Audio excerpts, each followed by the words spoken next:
What's up, everybody? So, today we're going to be handicapping a ton of races, starting off early morning. It's 9 o'clock here, where we are on the East Coast. Starting with the Dubai World Cup, going through each of these cards, kicking it with race 2, finishing off with race 9, and probably by race 9 hits, we should have Aqueduct running for the Wood Memorial, and then later in the evening or afternoon, picking things up with Santa Anita for the Santa Anita Derby to kind of finish off our live stream. So, as always, if this is your first time, we're just going to go through, talk about the races, talk about the horses, give you a couple best bets and some long shot plays for each of these races on the card to make a really good day of racing. So, thanks everybody for coming to hang out. Let's get picking. Let's get winning. All right, we're going to kick things off. Like I said, over in Dubai, we got the Dubai Gold Cup. Really good list of runners in here. Number 8, Trawlerman. Right now, I believe is post-time favorite. 5-2. Rightfully so. This horse looks pretty good. Getting with the connections yet again. William Buick, John Gosden. Really good horse for Godolphin. That comes into this race pretty much of the class of the field. Looks sharp. I think it was third and then a second place in the Ascot Gold Cup. So definitely has some class for this type of race to come in and kind of be a little bit dangerous.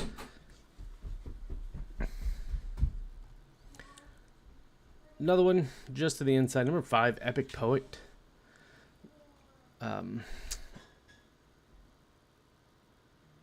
Again, kind of comes out of some really good races. 3 races ago, finishing first at UAE. So we'll see if the track form kind of holds up with this one.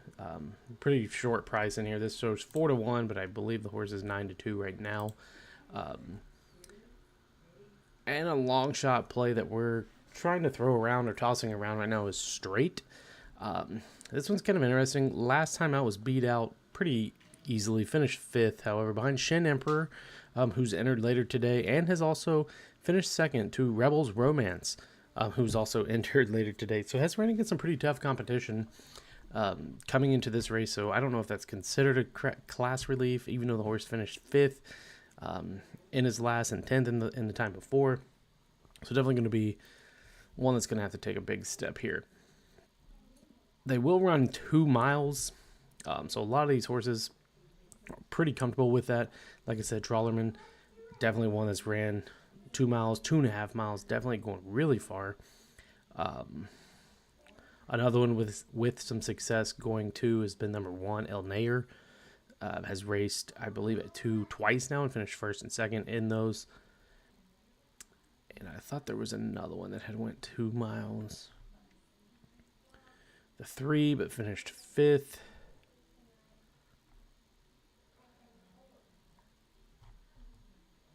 I think that was it. Mile and 7/8, a little close, somewhat close, but still pretty good distance of going several times around the track. Or in this case, I think they really kind of just go 1.5 around because this track is huge compared to what we see here.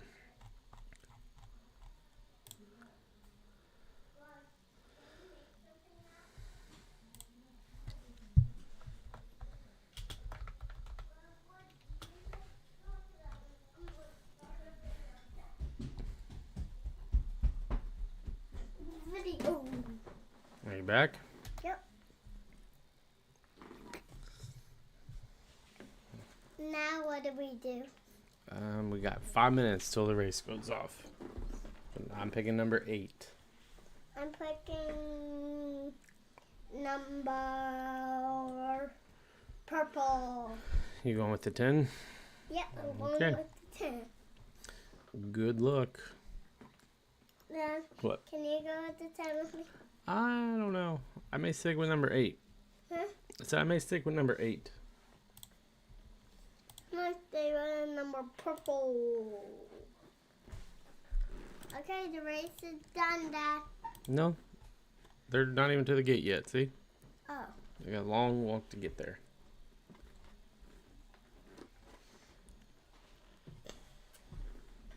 No, they've got 1, 4, 1, 2, 3. They're gonna be running on the turf, which is like grass. Huh? They're gonna run on the grass. No, not today. No, I don't. Not here. It looks pretty sunny there, don't it? Mhm. I'm drinking the same as you, Dad. Are you drinking water? Yep. I'm the same as you. Cool. Are they there? Who? Not yet. They're almost to the gate. So. Oh, they're running to the gate. Yep, they're giving them like a little warm up. So it's not starting yet? Not yet. Okay. Oh, down to the gate. Are they close?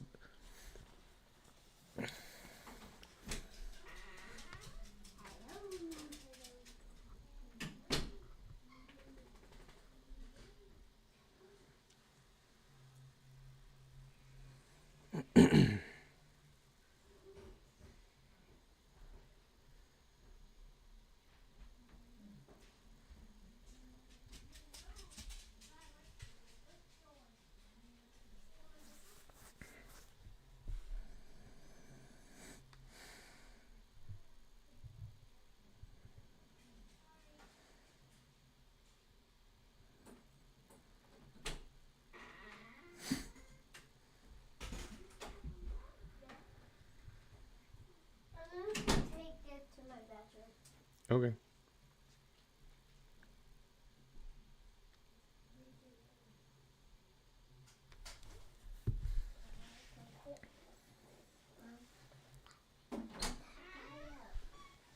I'm going to beat you up.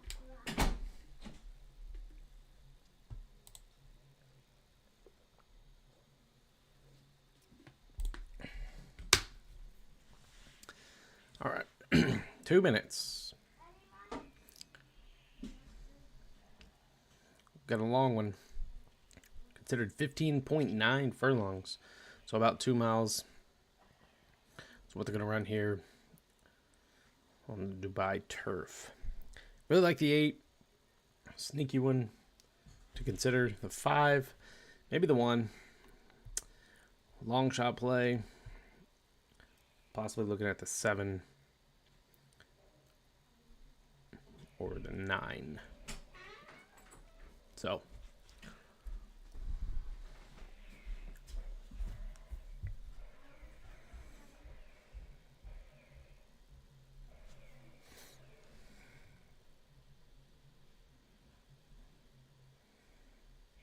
can join my free WhatsApp group.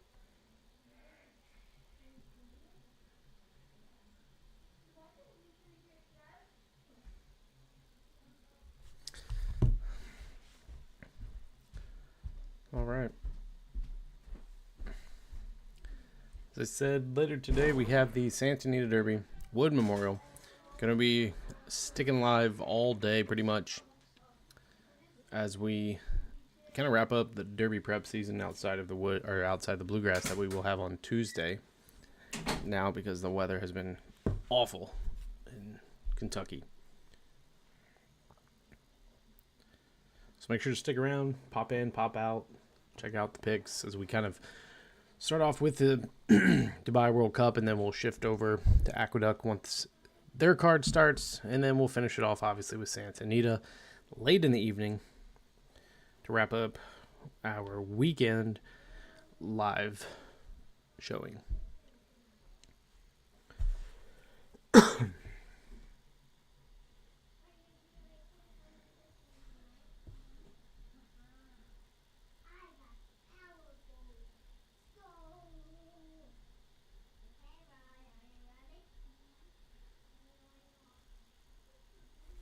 All right, we're getting closer. So at least they got them starting to put them in the gate.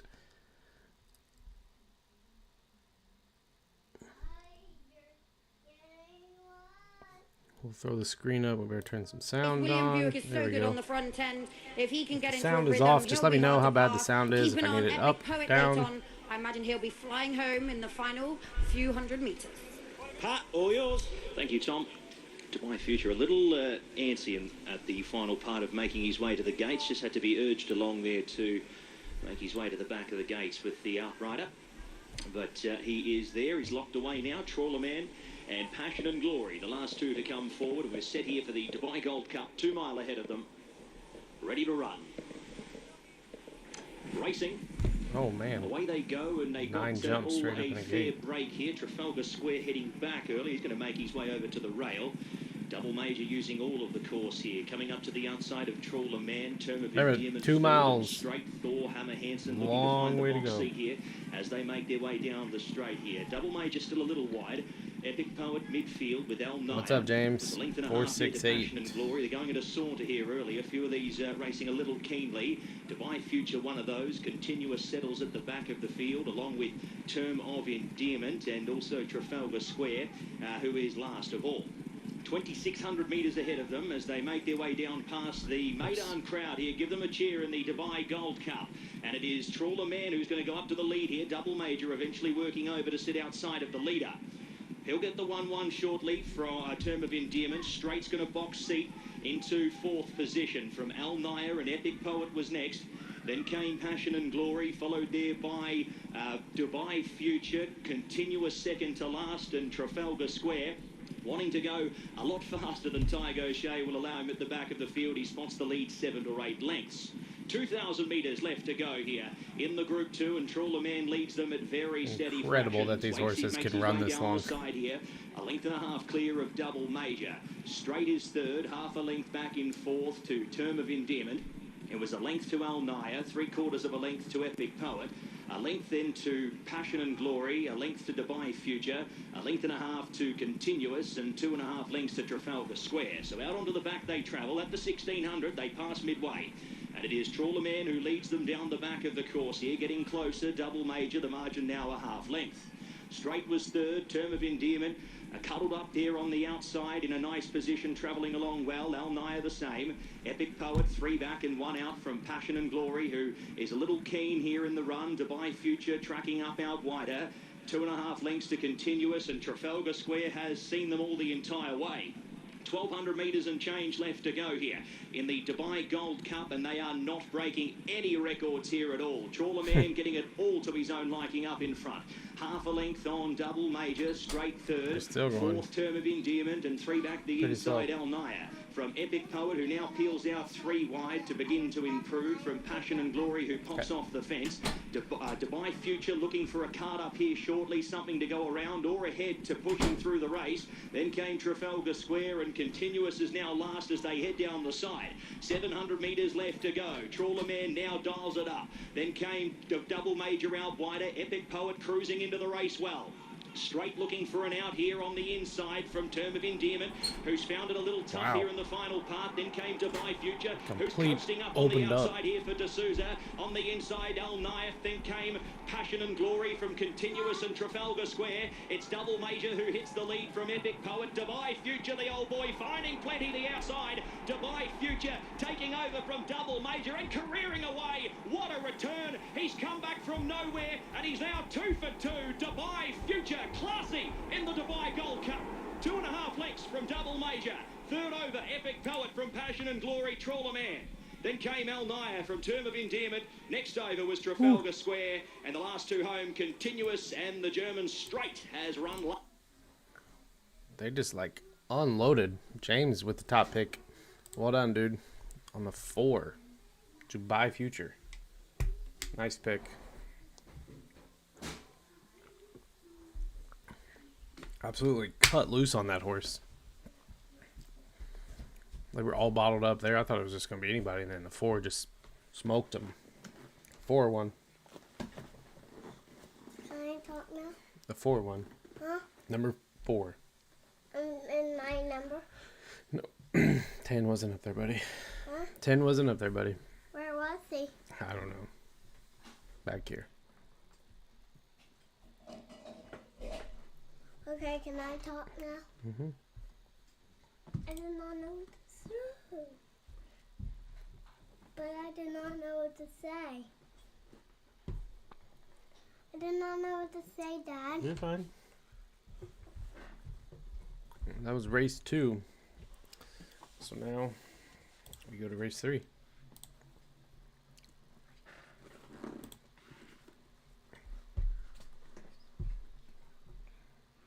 Hi everyone, this is our video. All right. You want to look at the race 3? Huh? I said, do you want to look at race 3? Yep. Let's do this. You want ice spice? What? Where's all my things? Sure.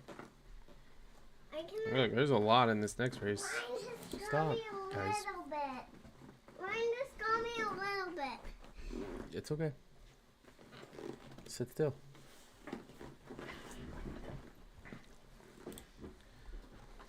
I remember purple. Look, there's 14 horses in the next race. Okay.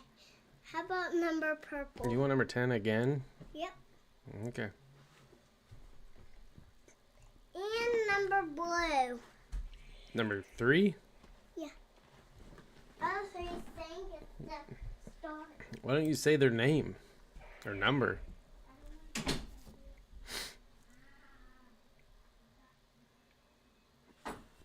All right, so we have the 1 and the 7 have scratched.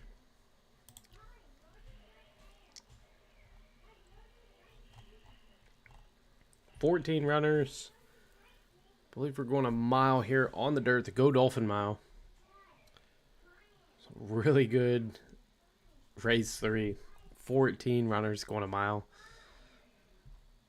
It's going to be mad dash for sure.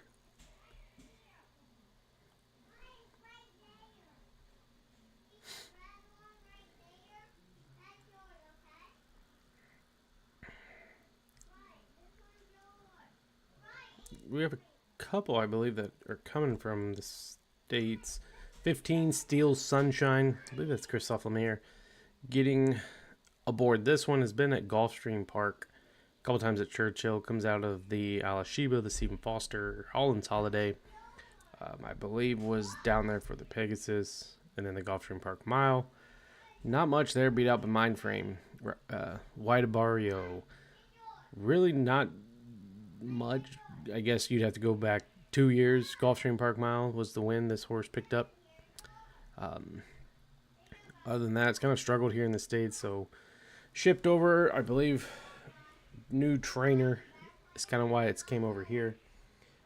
So that's one of the homebreds.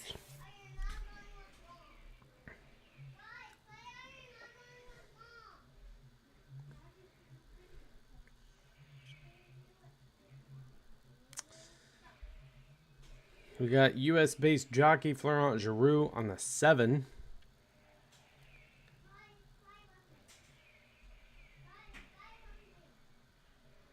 This is, I believe, a gelding by Magdalia de Oro. Love the damn clothes fall off. It's hilarious. Currently about 19 to 1.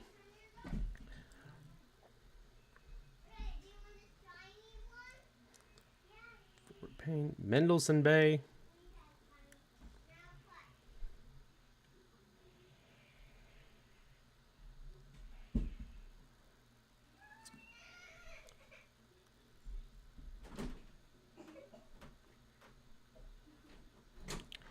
Raging Torrent.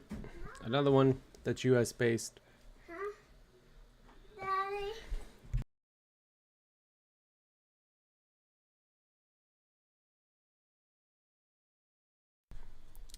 Raging Torrent, probably the favorite outside of Sword Point, the 16.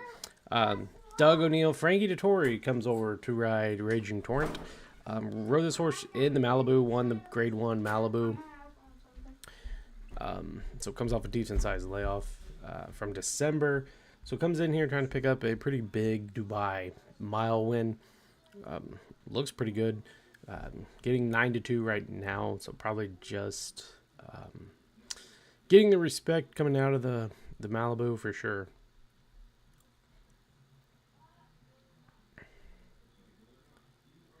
Number 8, Fasa. Another one that's kind of been in the States for some time. Was previously trained by Ignacio Corrales.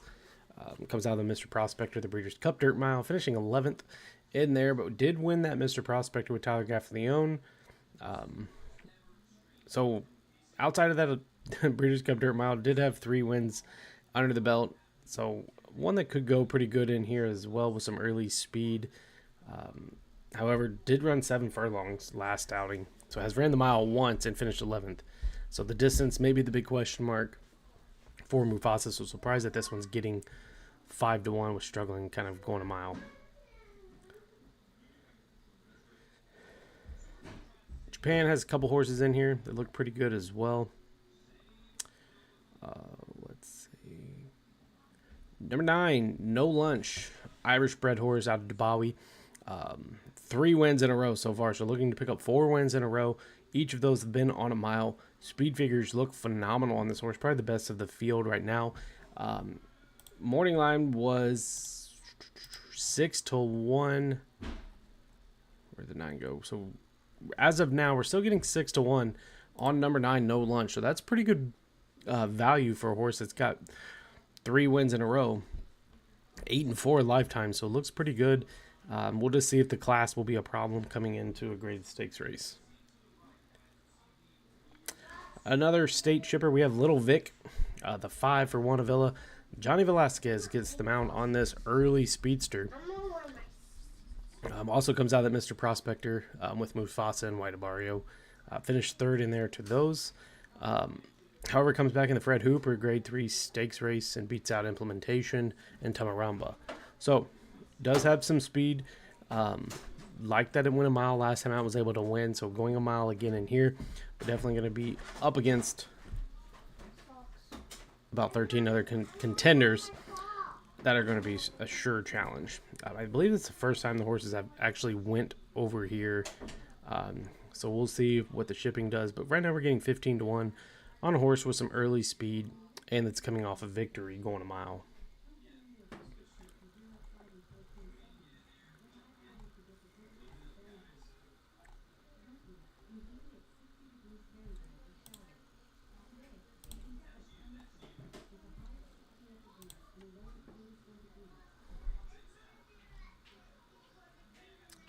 Six, Mendelssohn's Bay has a current, raced 8 times at Maidan, has won 3, so kind of has some familiarity with this track.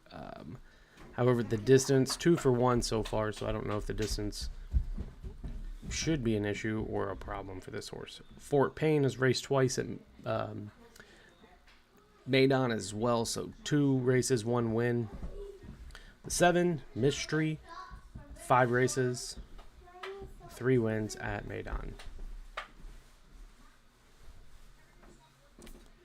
Same thing with 12. We got 13 races at Maidan, 3 wins, 2 seconds. King Gold has raced at Maidan. So, all over the 9 and the 12. 9 and 12. Nice.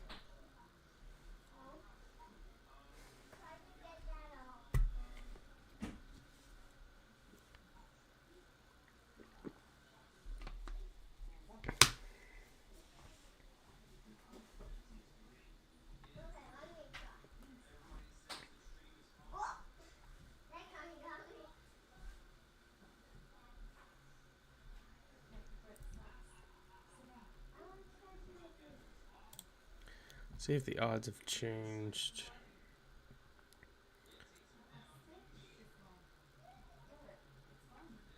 Not really. The 16 sword point still taking a lot of play.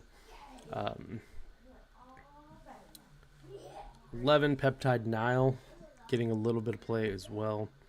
10 Oasis Boy. And nobody else really taking any money coming into this next race.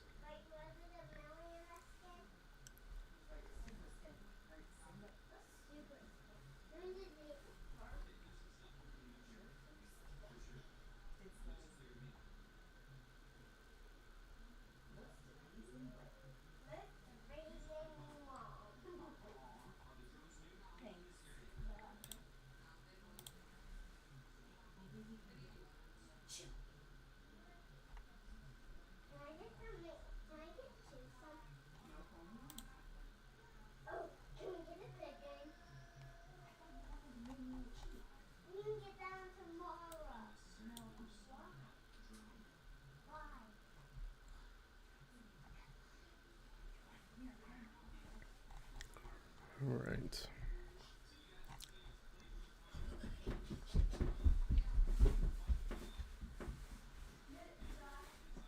See ya. Be careful. Should I take your task or my task? It's up to you.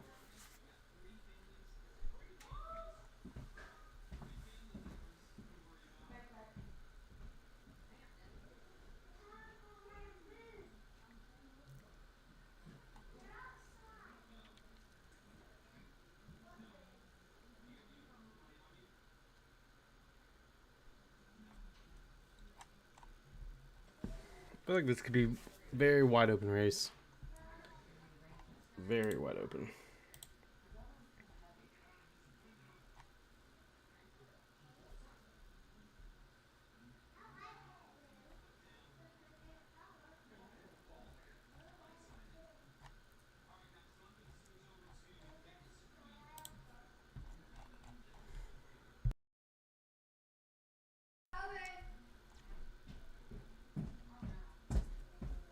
TV.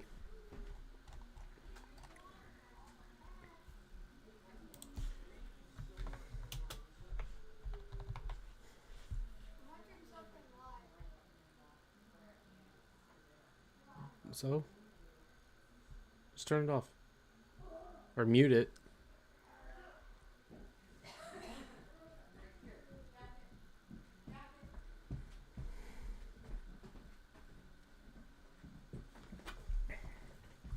What did you want to show Dad? What? I just told him to turn the TV off. Who you picking? Before you leave, who you picking? Number purple. 10? Number 10 again? Yep. And number blue. Number 3. Number 3.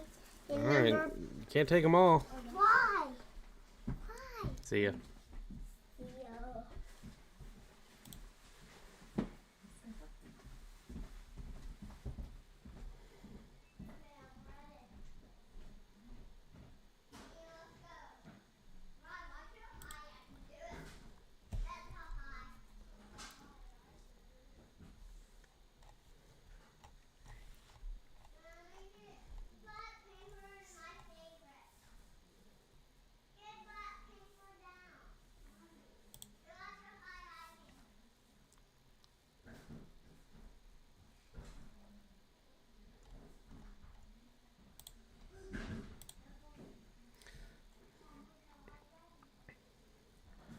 Very good betting race. That first race, $44.20 trifecta. Exacta paid pretty good, 57 with the 4 and the 3. Kind of two top picks.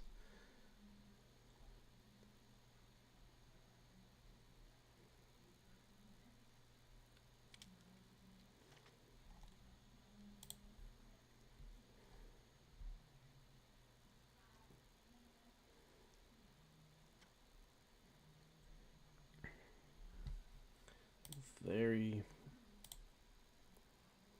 tough one. Trying to find one more to kind of round out these two that we're planning on using. Just not sure where to go.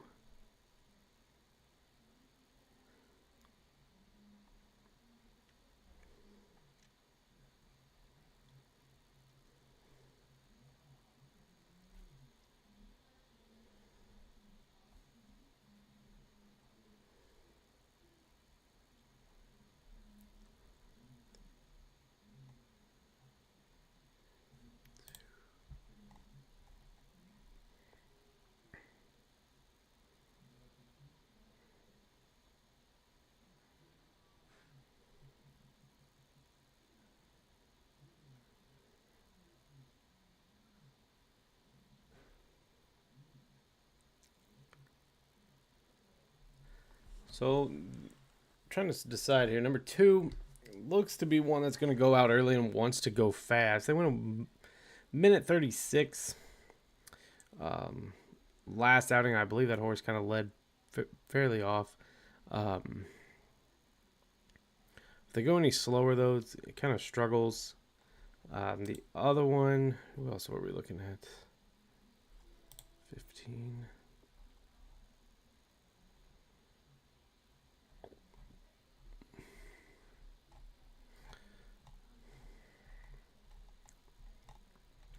hate how they don't have them in order.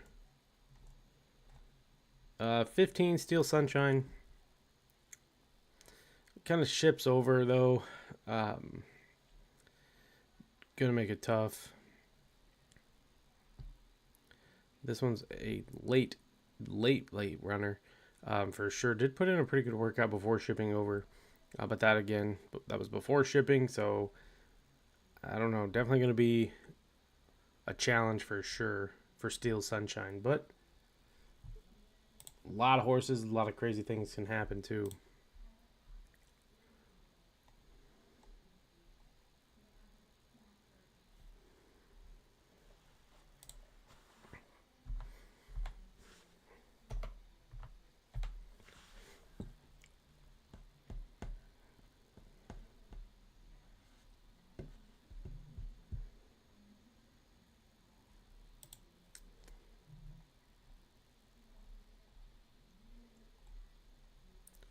Sword Point currently is the favorite in here, and I don't understand. I'm guessing maybe coming out of a grade 1, going a little bit further, coming into dirt though, off of turf, shortening up from 1.25 miles to 1.25 miles. Last time it did go a mile on the dirt, the horse did win. I believe it was at Hong Kong, so it does come from, looks like a pretty good slew of races. Look like it's been at Hong Kong for a while. Another one that's raced against Romantic Warrior a couple times. 3 times it looks like it's been beat out by Romantic Warrior. So probably that's why it's getting a lot of buzz, but definitely taking a lot of money. It was 10-1, bet down to 2-1 currently. Just don't know.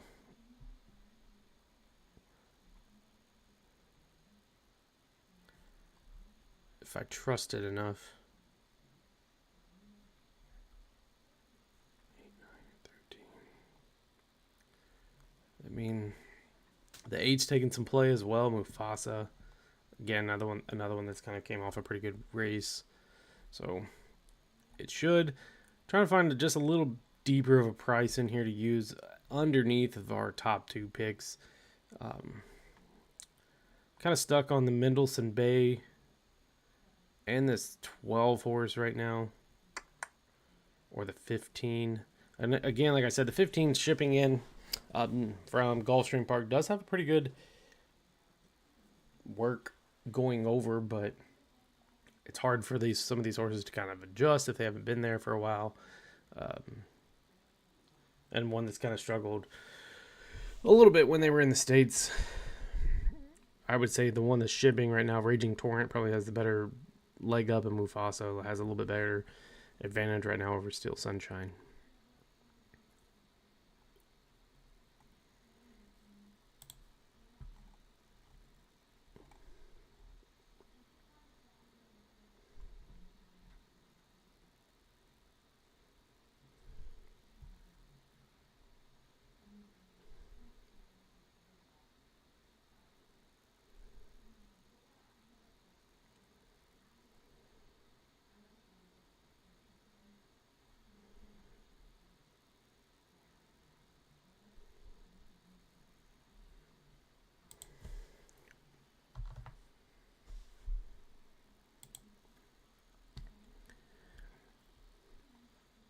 We'll try the 12 in here, just kind of like what the note said. Whoops. Wouldn't win a mile, tracked the pace, left a little bit early, but then it responded well, so then was able to kind of almost like re-rally. Being out Sadati, I think is how you would say that. Sadati, possibly.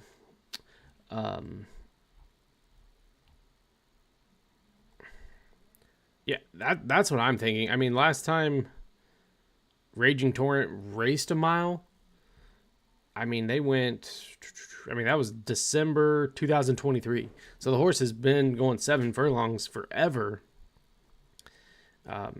So I'm shocked that they're going to try to stretch this horse out after shipping it. And to come from all the way, I mean, I don't know, it's probably just as far distance, I guess, from some of these others. From Santa Anita, I just don't see how, like, the value right now, 4-1 is what Raging Torrent is getting, is not win a mile. I mean, what we have, Doug O'Neill's 11% when going from sprints to routes. Just, do not trust that at all.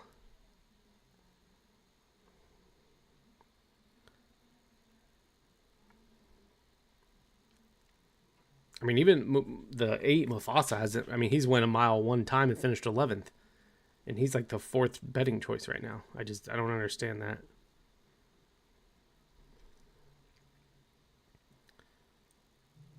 I mean, if anything, Little Vic, the 5, has a little bit better value just because he's won a mile and won at the mile. I mean, it was a grade 3 stakes race, but yeah, I don't know. I don't see 13 getting the distance whatsoever.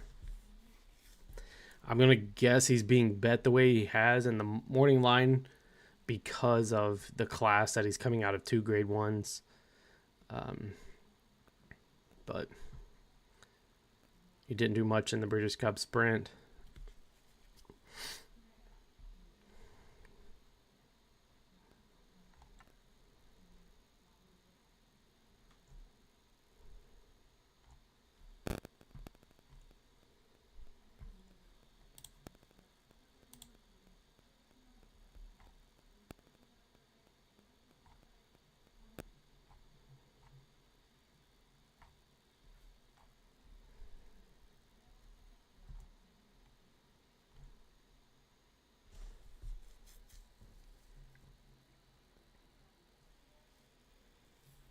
Yeah, I think the class is probably what's getting that horse bet right now.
Put a lot of time in between these races. Holy cow. Like 30, 40 minutes.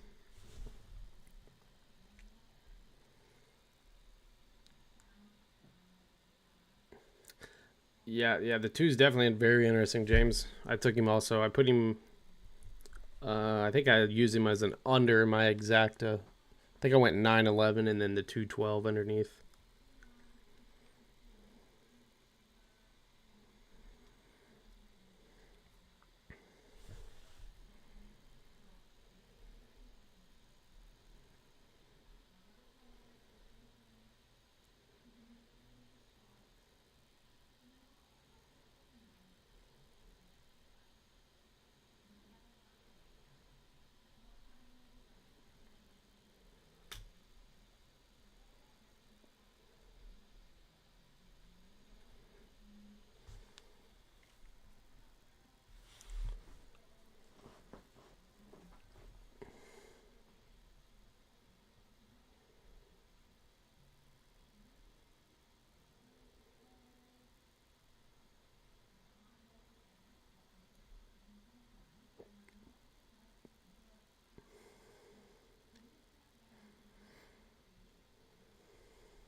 I haven't seen any reports about the weather. I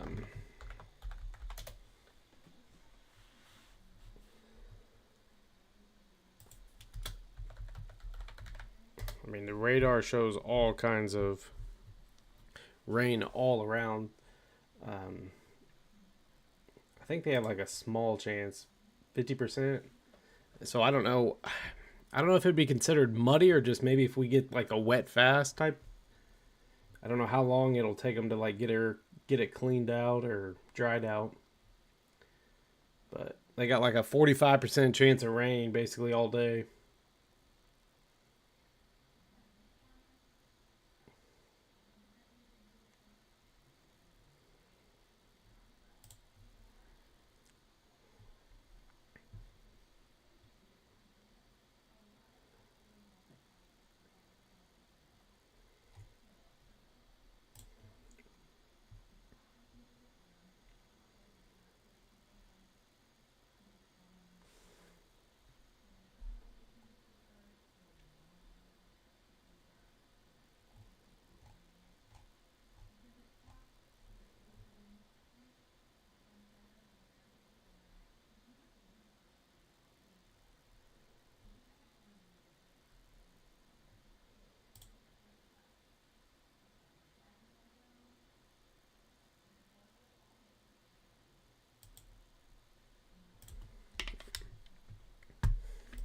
Start there.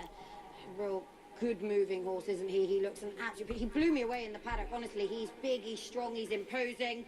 And Frankie knows how to win at these big meetings, doesn't he? I mean, there's no one better to have on board. And yeah, looking ahead at like the radar and the hourly, I mean, it's only going to be like 40 degrees at Aqueduct, and then there's basically 60 to 80% chance of rain in the afternoon. So I bet it's going to be muddy. Hopefully we just get rain, nothing crazy, or they cancel the card or anything like that, but gonna have to probably handicap for a little bit of slop. Be a positive. well, it's 3 from 3 on an artificial surface back in Europe.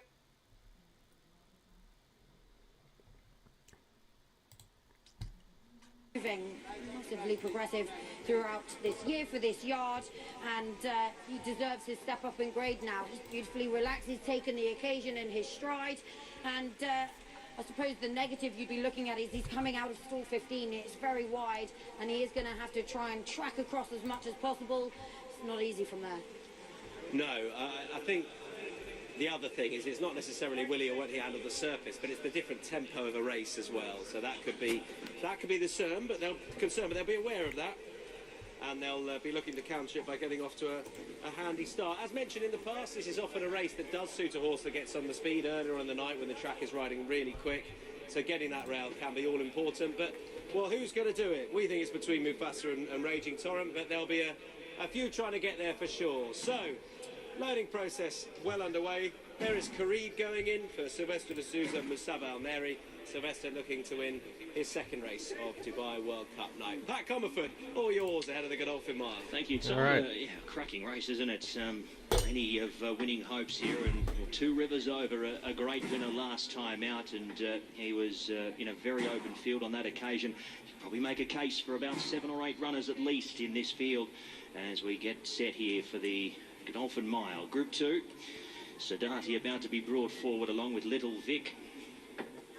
The colours of Yulong will once again feature here on Dubai World Cup night. A term of endearment just before. They've got Raging Torrent here, a recent purchase for them. So we'll see how he goes. His win at Santa Anita Park was very classy and guided around the track here by a man who has done plenty of winning here over the years in Frankie Dettori. So Raging Torrent about to load forward, but not too far away from a start here. Mendelssohn Bay will be the last to be brought up. Field of 14. Good luck. The Group 2 Godolphin Mile. Set and ready. Now racing.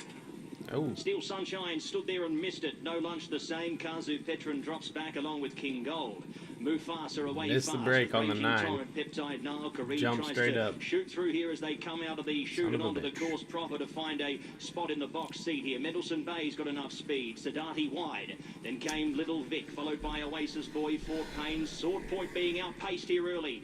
On the new surface here for him, 5 lengths, new lunch. Then came King Gold, Kazu Petron, and dropping away Steel Sunshine. He's got a mighty task from there as they make their way to the 1,000-metre mark here in the Group 2 Godolphin Mile. And it is Raging Torrent and Frankie Dettori who take over the lead, and he's seemed to have shut off well here. He's getting a bit of a breather, 3/4 of a length in front of Mufasa. Kareem pushed along. Mendelssohn Bay feeling the pinch, and deeper out Peptide Nile.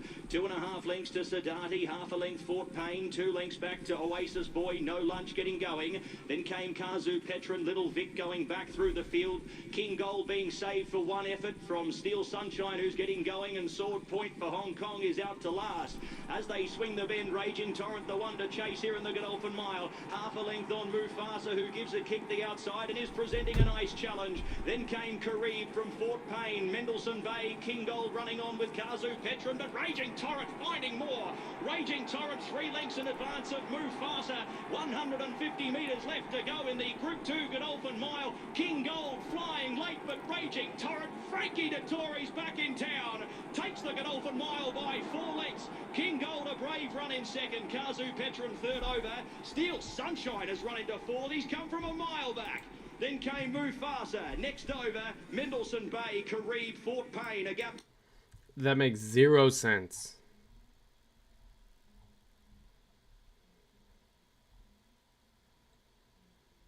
Zero sense.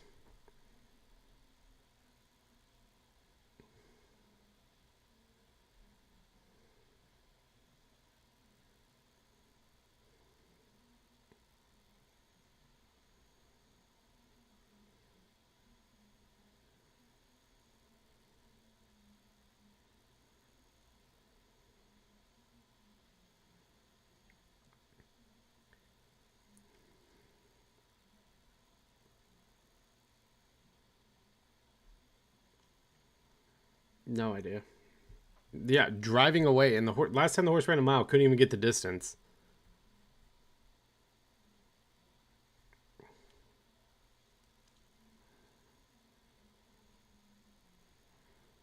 I mean, they let the horse basically do whatever he wanted on the lead. The 8 tried to,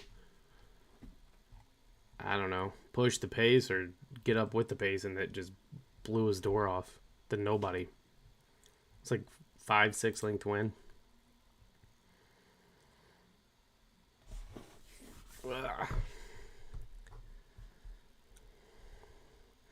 Guess you don't even need the past performances. Wow, the 8 ended up being 9-5. Did not realize that.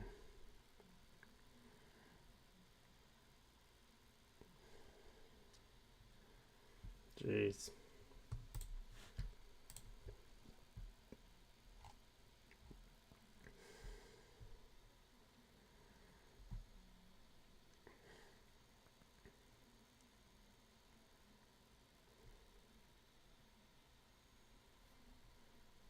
Yeah, I think mine were too.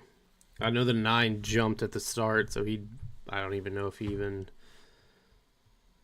was anywhere close or even put in a bid there late. I think it was like 13,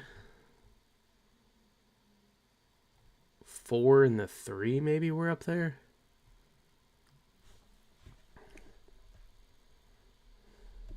Yeah, 13, 4, 3, somehow 15, I'm gonna guess.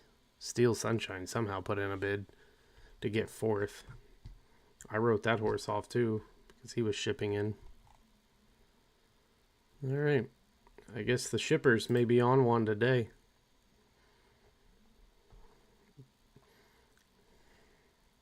Definitely did not have that one figured out. Wow.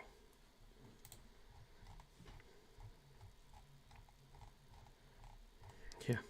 On to the next. It's brutal.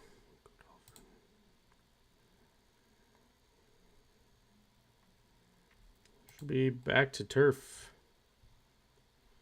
Yep. 6 furlong. On the turf. We'll see some speed in here.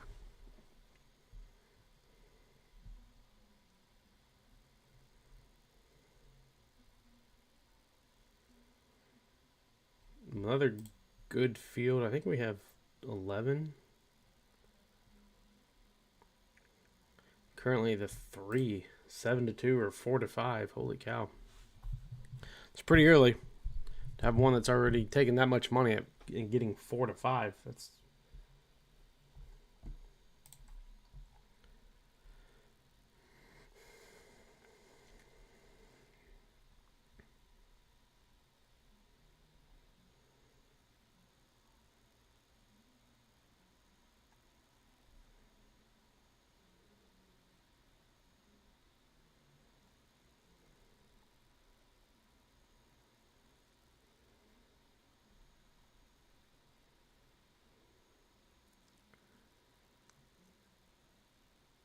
This is a Vunga Vunga coming from the States.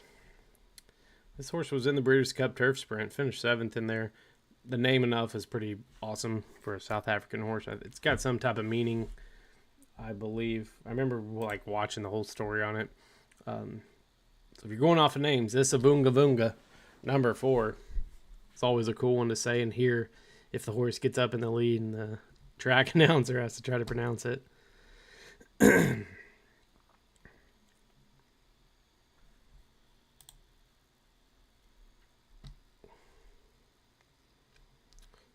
Japan has a couple good horses in here as well.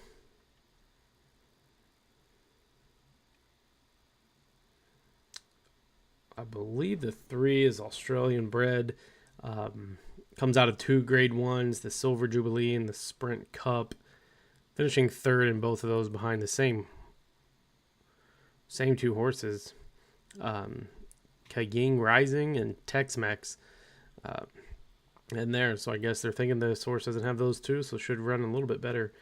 Definitely has some big speed, or time form speeds for sure, 120 and 112 in each of those, so that's probably why the horse is getting bet pretty hard right now at 4-5, just because we're going short and it's got some speed.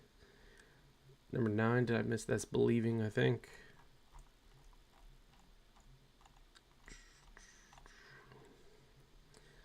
Yeah, the 9's got some pretty good numbers as well. 5, what are we going? 6 furlongs? This one's 5 furlongs.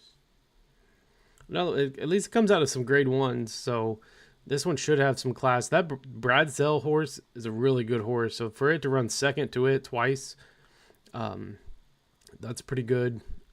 And I think it ran, got beat out by it again here, so Again, doesn't have to run against that horse that's beat it several times. Even Big Evs was a horse that's beat it out. So it's definitely has some really good competition that it's ran against for sure. So number 9 has probably some better value right now at 5-1 than the 4-5 favorite.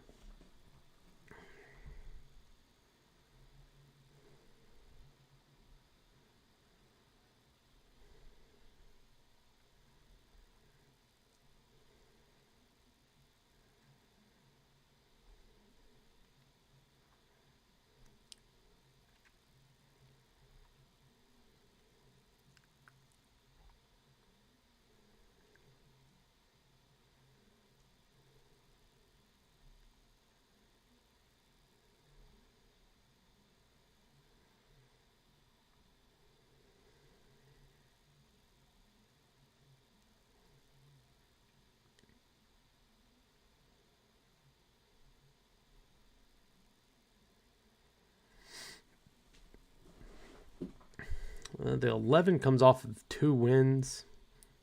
Both, I guess, a grade 3 in a stakes race. So a little bit lesser class, but at least it has 2 wins. Under spell, it's raced 3 times at Maidan on the turf and has won 2 of those.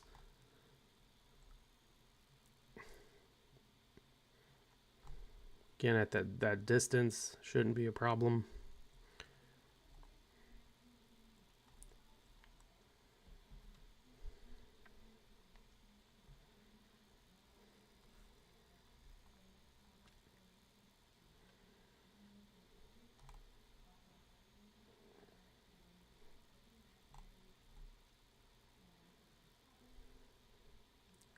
Five comes off of 2 wins as well, going 7 furlongs, so kind of going to cut back a little bit in distance from and then a grade 3 and a grade 2. So the 5 may not be a bad play at 12-1. 2 wins, some good speed figures that look comparable to the 3 and the 9. And again, one that's went 7 furlongs on the turf.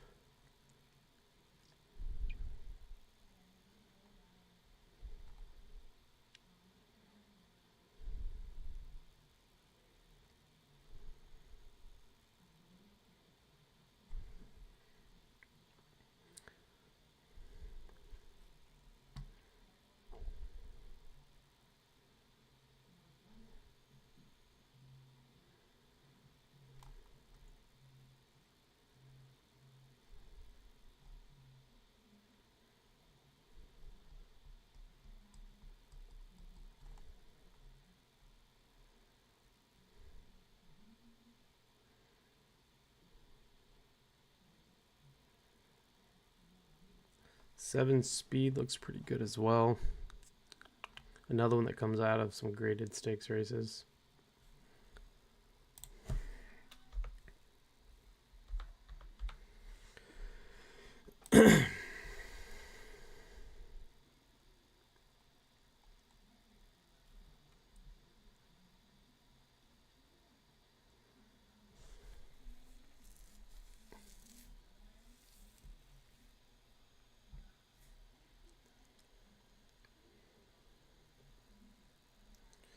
What's up, Egg? Good morning for sure. Let's win some money today.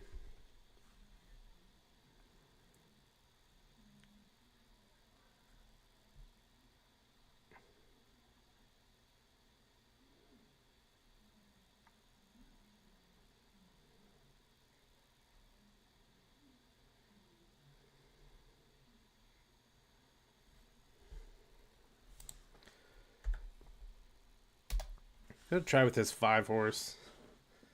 Just like the speed figures, like that it not really cutting back in distance, but if it does go from 7 or whatever this one is, I think it's about 6. So should go fairly well again. It looks to be like the horse is in great form coming out of 2 graded stakes races, the grade 2 at Maidan and the grade 3 at Maidan. So it does have some familiarity with that turf. So this one should run pretty big here. Hopefully the speeds aren't too crazy for this one. But I think the 3 and the 9 are definitely going to go super fast, almost blazing fast. But Who can run all out?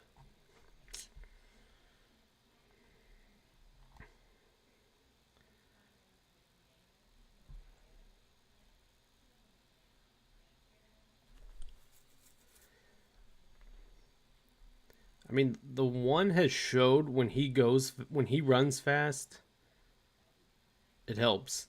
I mean, he's ran 121 a couple times and has finished first. Obviously, the 3 has the biggest consistency of running fast in every race. The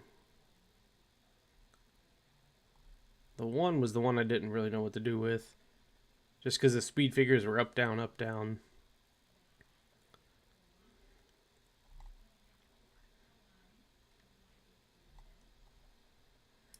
5 has put in 2 consistent speeds.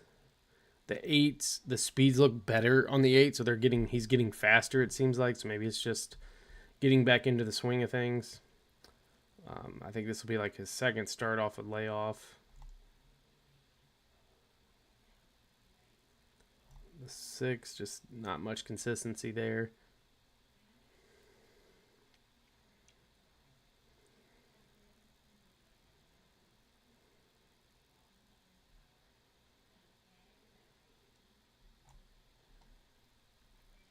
And then the 9, another one that got a lot of consistency with the speed figures for sure.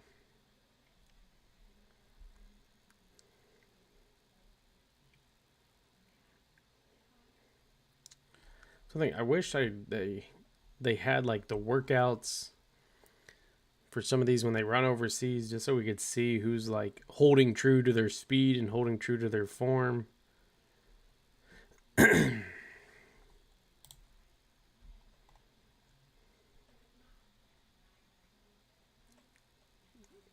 Kind of been up and down on a lot of these.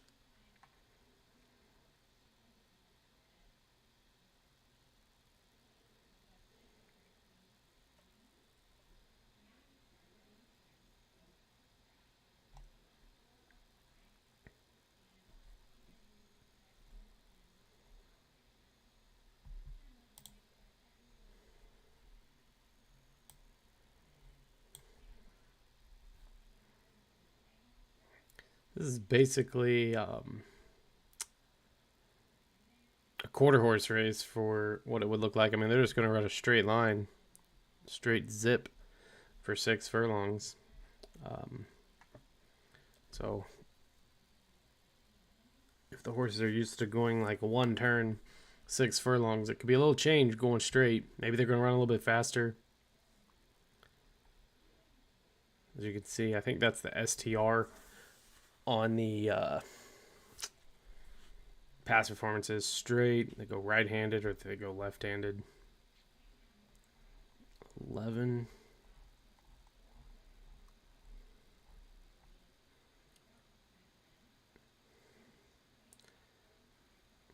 Yeah, it seems to be one that's maybe improving. Like, again, 2 wins, so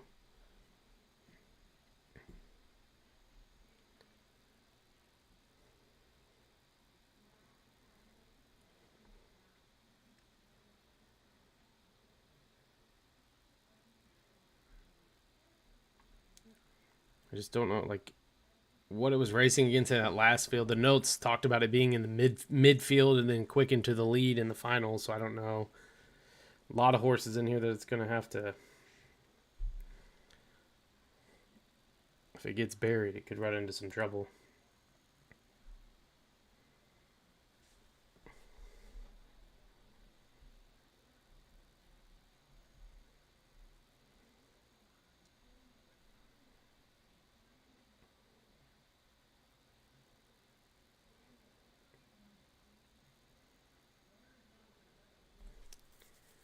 Oh, yeah, for sure. Maidon has to be at the top of the list. Like, just looks phenomenal. As you can see, the 3, so he's... I guess when he goes straight, he wins, is possibly... He's only went straight once, and he's won back in a grade 3. Everything else, he's had to make a right hand one turn going 6 furlongs, so we'll see.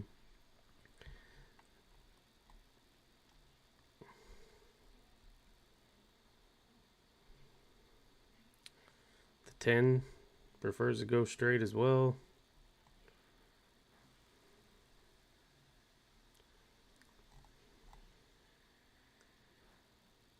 The 2's never ran straight. He's always put in the turns. Same with the 5. Now I'm second guessing my 5 pick.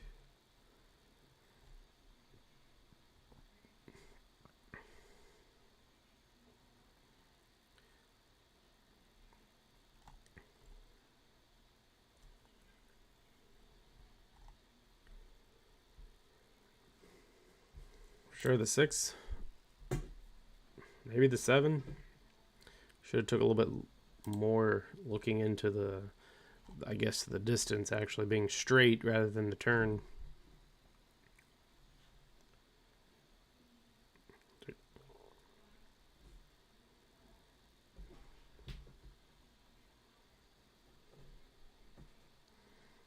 You have to knock them out all in one trip, like Dubai, Saudi, Happy Valley. Just get them all done.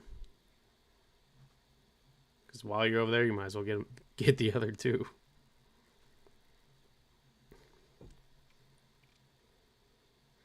Then you can stop at Ascot on the way back.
I think a couple of them, when they go to like the one turn sprint and then they run straight, they seem to be running a little bit better.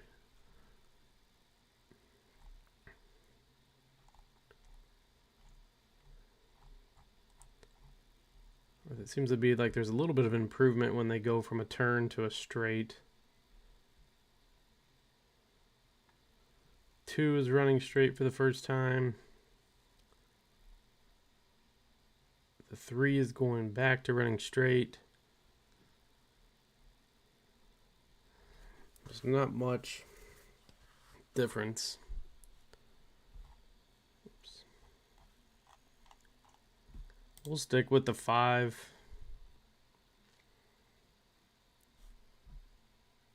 are 9.35 in here.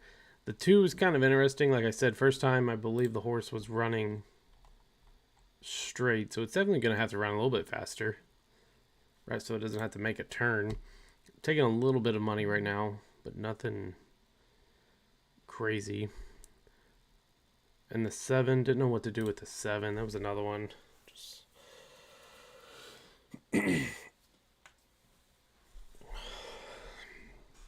I think the 1 was coming out of a grade 1. Only one of them that was coming out of a grade 1 race. Outside the 3, so there should be some class in there for this one horse. Again, a little bit of value, 15-1, but it was 15-2 for the morning line. So try to find the value. It's gonna be tough to beat this 1-1 even money favorite. Yeah, the 11 looks like it could run big in here too. And it's just kind of not getting a whole lot of respect.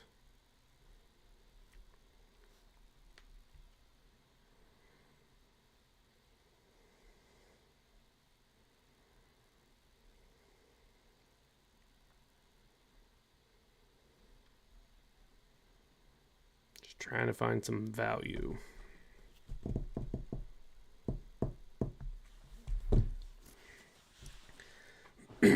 Whether you're using something with the 1 or something with the 3, gotta include a big price to try to add to the exacta or trifecta. I think they do omni bets here too. 20-cent tries, Cornelius. No show bets, but just win place.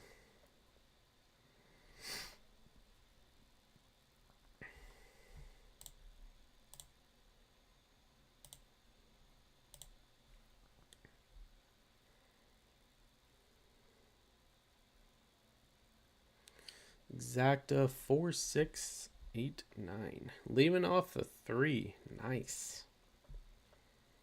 4, 6, 8. Going big. I just hope the 4 runs somewhat up front, just so the announcer has to say that name.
Physically over here this winter, he looks a picture. He's going to have to put up another career best performance tonight to beat the elders. So that's a good look at the runners as we approach the first thoroughbred Group 1 of the evening. That is the Alcor Sprint, sponsored by Azizi Developments. And it is run over the straight 1,200 metres of the iconic turf track here at Meydan. Audience heads them up. How quick will that horse need to be? We'll find out. How deep is your love? Number 3, Ishibungu Bungu. Marban Quinolta, first runner out here for Shu. Yeah, I think he was in the... Oh, he came over here for one of the Breeders' Cup races. The mile, maybe? Oh, no, the turf sprint, yeah. And then he hung out and went to Tampa. So, yeah. I knew there's like a whole story behind the name of it and everything like that, but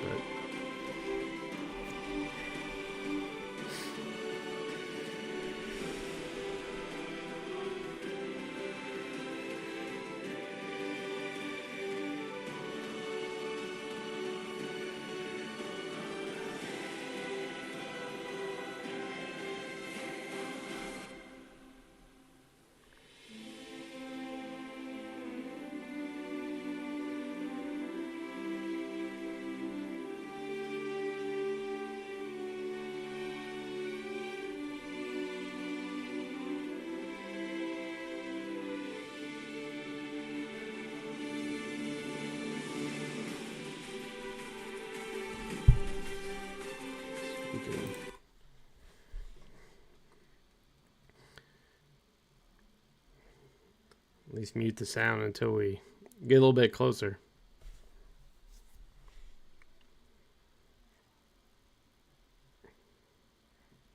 It's gonna happen fast. At least it should happen fast. I think they've been running right at a minute. A little bit faster than a minute. So it should be quick.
They definitely have like speakers or mics. Locked up over there. Oops. Should be getting somewhat close to the gate.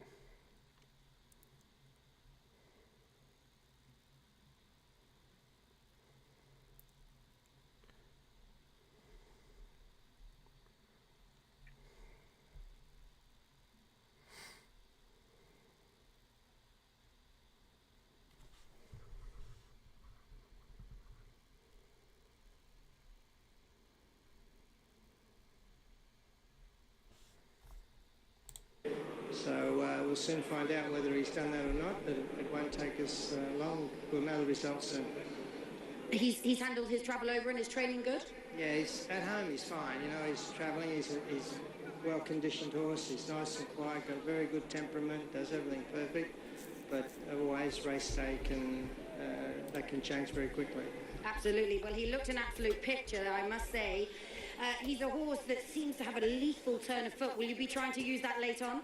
Yeah, we'll aim to ride him as we always do. He'll be sort of back a little bit away from the leaders and run on late, so hopefully you can pick him up. It's great to have you here. We wish you the very best of luck. Thank you very much. Cool, thank you. It's really good to have strong Hong Kong representation here. Of course, they took the race last year. That was with the Tony Cruz trained California Spangle. And this horse, How Deep Is Your Love, the mount of James McDonald, knows all about this horse. He knows all about Kai Ying Rising, of course, who's beaten this horse a few times. That, my view, Megan, is that's the best bit of form on offer.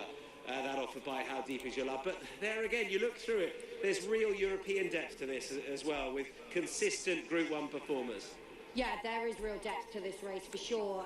How Deep Is Your Love, as you say, his form in Hong Kong is repeatedly good, and he has got that lethal turn of foot late on, but it's a totally different challenge. He's very much used to running around the bend, straight track here, and often you do have to stay well on this 6 furlongs. The European form strong, and the likes of Believing so consistent. Just on this horse, do you get the impression that James is just going to feel his way into the race and not rush anything? Is that the horse's how he tends to want to be ridden, do you think? Look, he's got audience drawn next to him who's a pace angle. James McDonald does not need to be any rush. He knows that he's got the turn of foot to use. He's going to want to pounce late and use that to his advantage. Most likely winner for you? I really like the chances of Believing. They're drawn opposite sides of the track, actually. Believing comes out of stall 1. But for me, physically, she looks like she's improved again. She's been ultra consistent, and maybe this is the exact trip she needs. A flat 6 furlongs. She's a strong finisher over the 5. and I think she looked an absolute picture on her return. Yeah, and she, of course, now has those Magnia, Tabor and Smith colours, and Resolute as well, but that is what the Coolmore operation are always consistently looking for, a fast filly. And they've had great success breeding from those, and they picked up Believing here, as you say, is drawn in number 1. West Acre, we just need to make sure they keep a lid on that horse. I mean, they know what they're doing. He's always last in. He wears that red hood initially. He can be, you know, quite a keen-going sort, and they want to settle him into a race and produce him late. All right, Honestly, there we go. he's Good grown luck. up so much this season. I'm really impressed with how he's handling the prelims. Better than actually a couple of his elders. And they're loading pretty quickly here, so I think it won't be long before we need to go and join Pat. Let's do that, Pat. It's going to go fast here, that's for sure. They will speed along in the Alcor Sprint. The first of our thoroughbred Group 1s for the night. Audience and Marban take their place. Only leaves a couple. The 3-year-old in West Acre. What a story it will be. Waited to run a good race. Christian DeMuro loading away on Dallin McKinley. Last up, Believing. And we will be set for the Alcor Sprint, sponsored by Azizi Developments. Ready to race. Away they go. Blindfold snapped, and Believing was one of the first into stride with Regional. Then came Win Carnelian. They're the first 3. Marban's Handy from Isi Vungu Vungu. Then came Quinault next from Dallin McKinley. How Deep Is Your Love, spotting the lead 4 lengths. Next was Puro Magic. Audience not as close to the speed as we expected. West Acre, the last one of the division as they make their way down the straight as 1. Win Carnelian, the leader from Marban in 2nd. Regional half a length back in 3rd from Quinault. Believing's just dropped back a few strides here in the Alquoz Sprint. 600 metres left to go.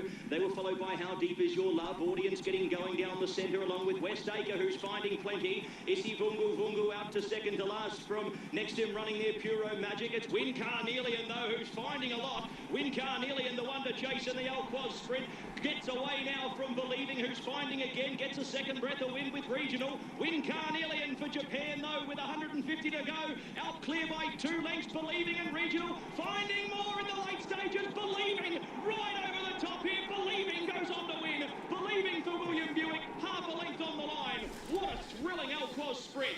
Second over, Win Carnelian from next over Regional, Dallin McKinley. Then came Puro Magic, who was doing his best work late. West Acre next from Audience, Marban, Quinault, Isi Vungu Vungu. The last one to greet the judge, Believing. Believing for William Buick and George Bowie. We saw these colours successful last season with Wallbank down the straight, but they have found the ultimate Couldn't tell if that was prize over 9, 1200 metres in the 8, United Arab Emirates. 9, 7. The Alquoz Sprint, Believing in Oh, 8. 107.77. Yeah. 9, 8. I thought the 8 was just going to easily win that one. And those last ones, whew, like a last 70 yards, the 9, and made it real interesting. Holy cow. I think I used everything but... Yeah. 2 for 2, James. You got that 9-8 box, I think.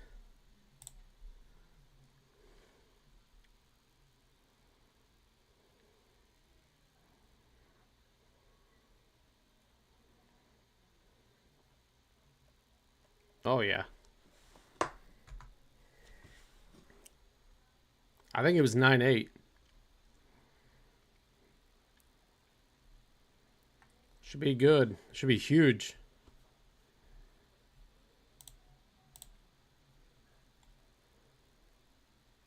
Especially if you played her for $1. That's big.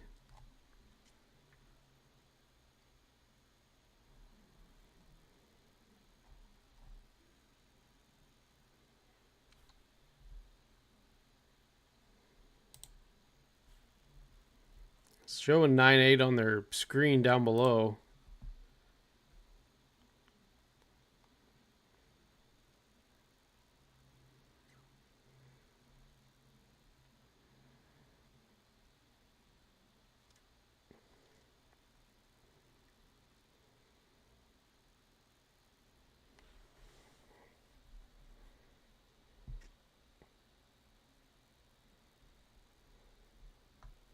Wow.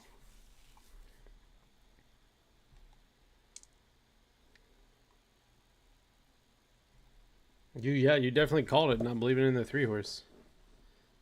Way to go.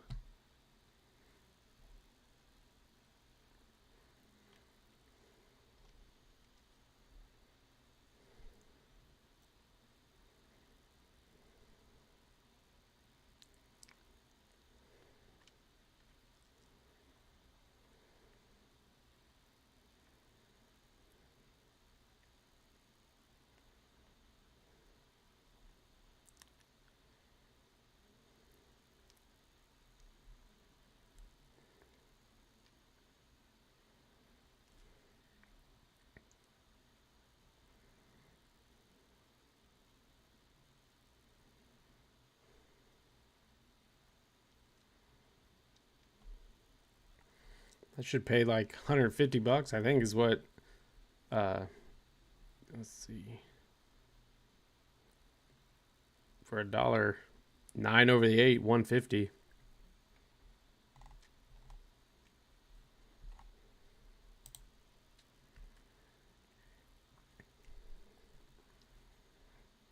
It's a big one.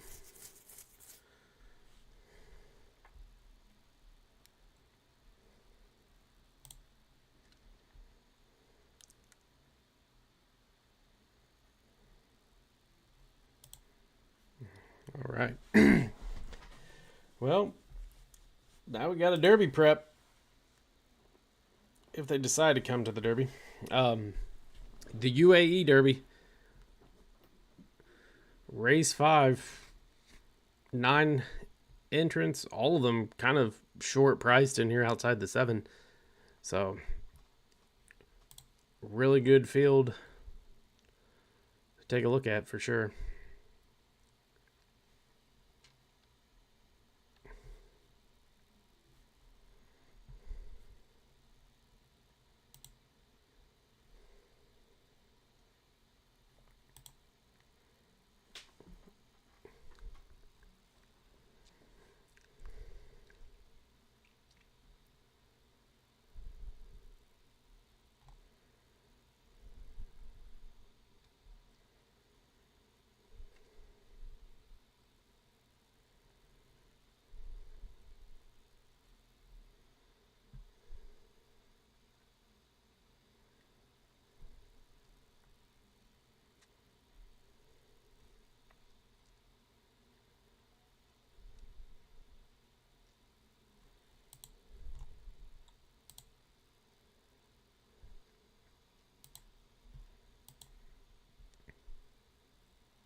All right. Good field for the UAE Derby for sure. Like I said, about 9 horses. All of them pretty good odds right now. Flood Zone was taking a lot of money, but then it's kind of balanced out. We got one filly, I do believe, running against the boys in here in Queen Azteca. Number 9, going to try to beat the boys coming out of the UAE Oaks.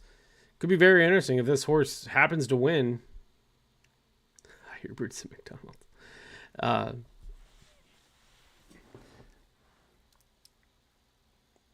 Could see a filly running against the boys coming out of the UAE Derby. Like I said, the winner of the UAE Oaks going to try the boys in here in the Derby in Queen Azteca. That's going to be kind of interesting to see. 169. So we got Admired Daytona, the Queen, Heart of Honor. Yeah, Heart of Honor looked very interesting, especially the Golden Vacoma horse was getting a ton of buzz. So for that one to run second in there in that the guineas that looked really good. People on the channel, let's see. I put out a top 10 video. I think it was Heart of Honor that people were telling me about. I had a couple people that this one would be one of the ones to watch that could break the European curse for the Kentucky Derby. So we'll see.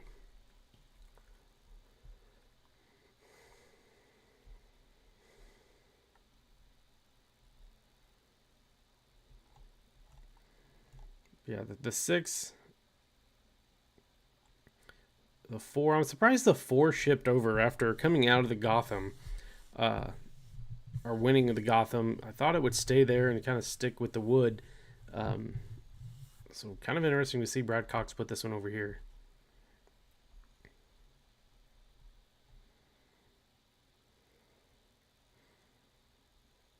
Dragon, the Japan bred, was beat out by Luxor Cafe, who's one of the Japanese horses that could possibly be flown over for the Kentucky Derby. So that one's probably going to be a toss.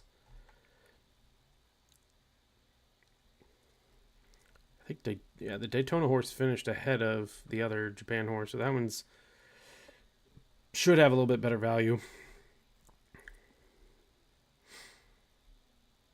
Just did break its maiden and then goes into a stakes race. So we'll run furthest.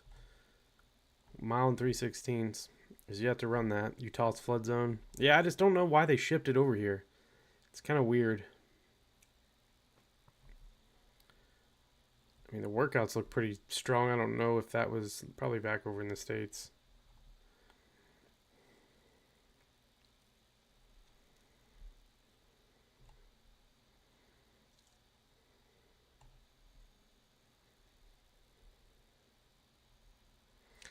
Dawn in the Mood, another Japan horse. This one finished 3rd behind Luxor Cafe in the High Kent Stakes.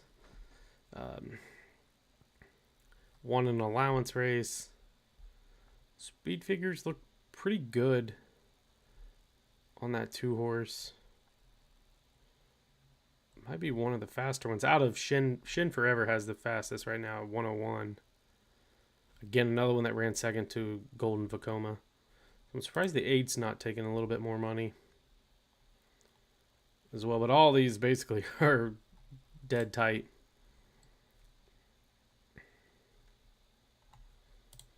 Did that ever show payouts? Not yet.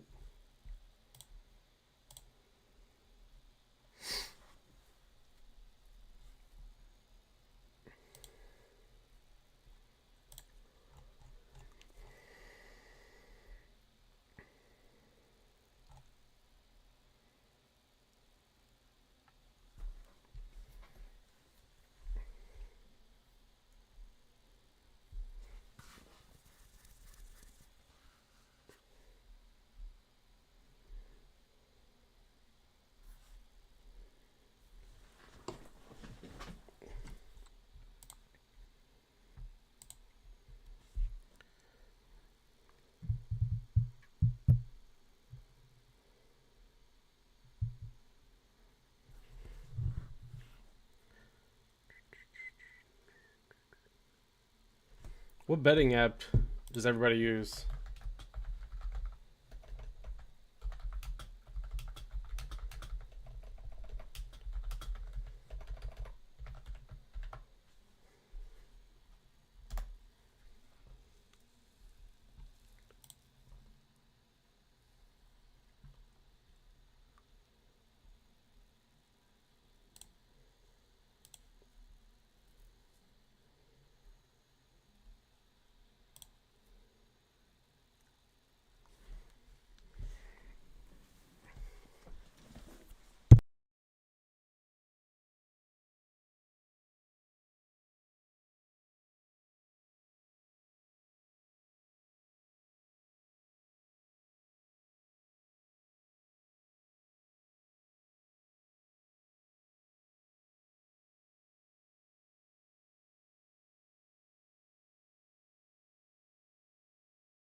Gotcha. Nice. Gulf Shores. Heck yeah.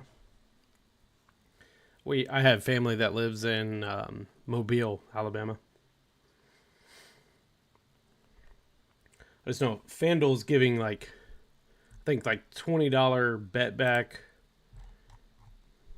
on the UAE Derby, or all Derby preps. I think Twin Spires probably has the same.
Mom's the word. Nobody's gonna tell.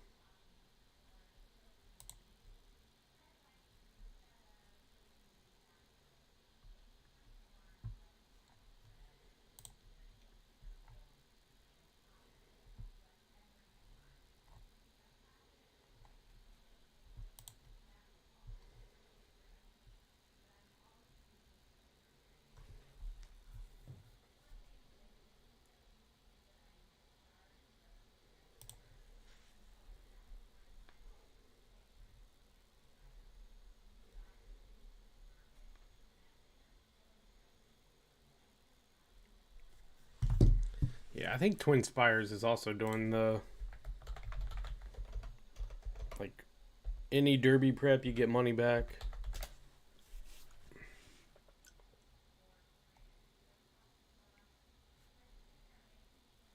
Yeah. $10 money back. I think if you bet up to 10, you get $10 back if your horse finishes second or third. I think that's what FanDuel has, or FanDuel uses as well.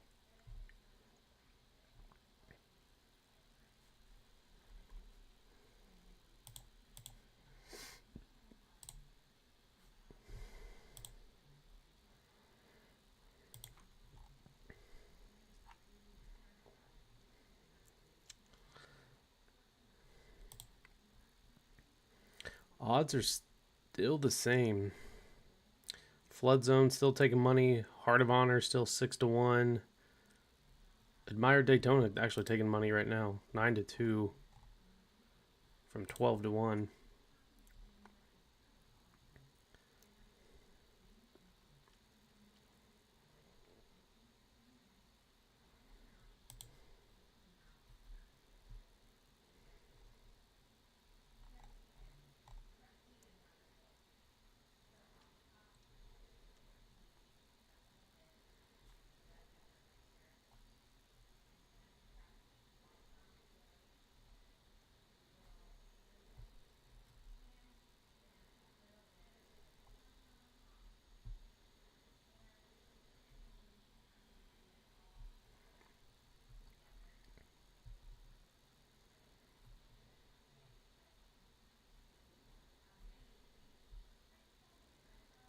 We'll see. Heart of Honor seems to like the Maidon track. 4 out of 5 races. 2 wins, 2 seconds.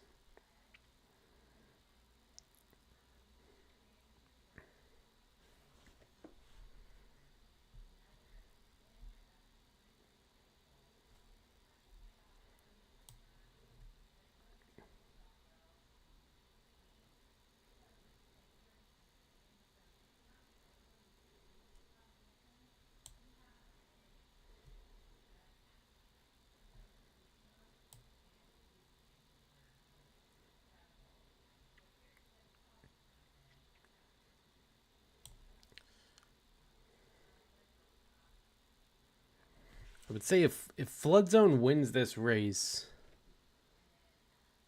Sand Devil should be a really good bet in the Wood Memorial since he beat out Sand Devil in that Gotham.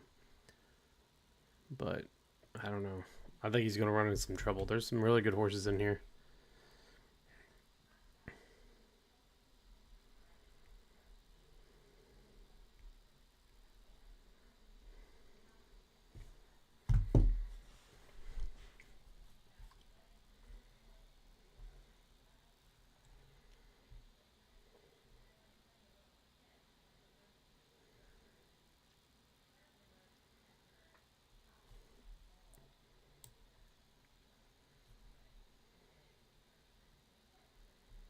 I think the 6 and the 9 are the only ones to run that have ran this far.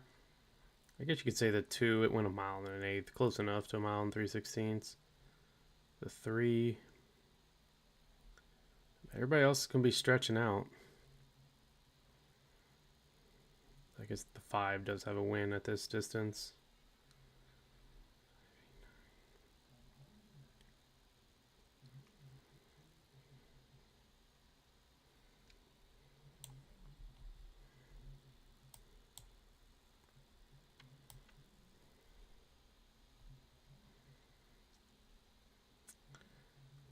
One 6 overall, and then 5, 8, 9.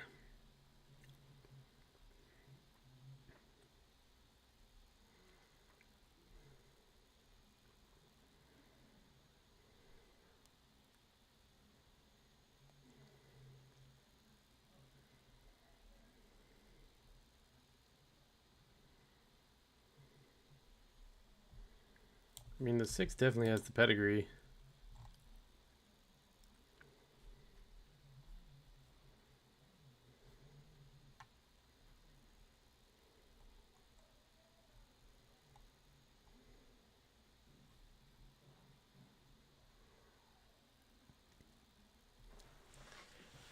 The 1 that Jock Yellow, Christophe Lemire, always runs hard with his horses.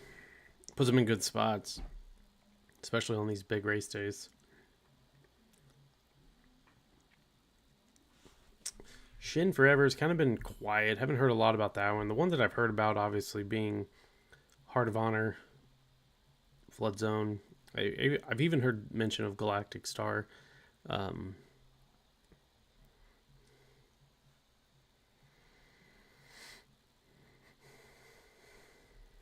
Never know. The 9 could be a big spoiler. The filly.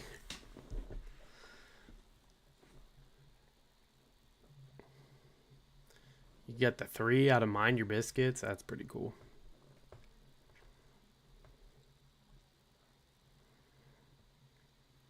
But the 6's pedigree just looks pretty good right now. Honor AP, some Scat Daddy.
Money back to flood zone.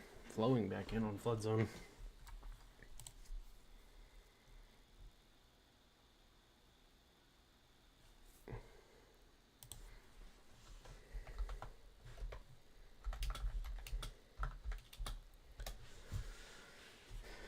We'll stick with 6.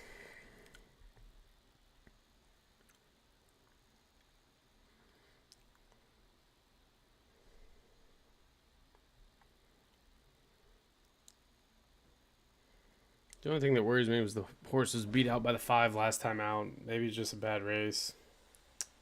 So.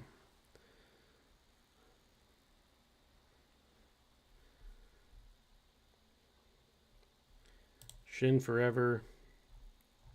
I don't know. I feel like the horse, since it's tried dirt, has been pretty successful. Did run second to Golden Vacoma in that Saudi Derby. But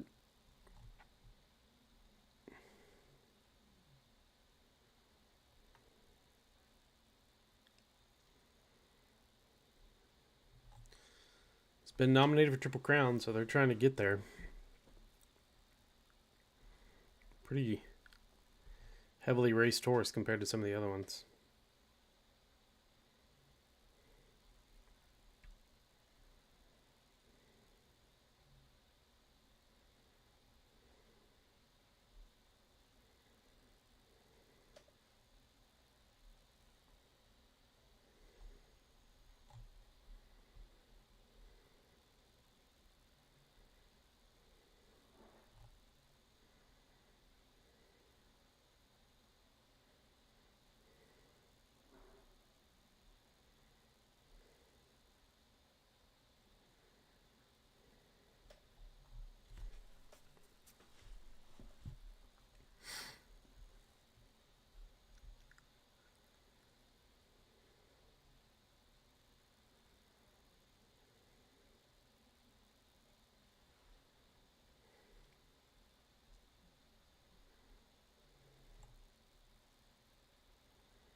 One nine.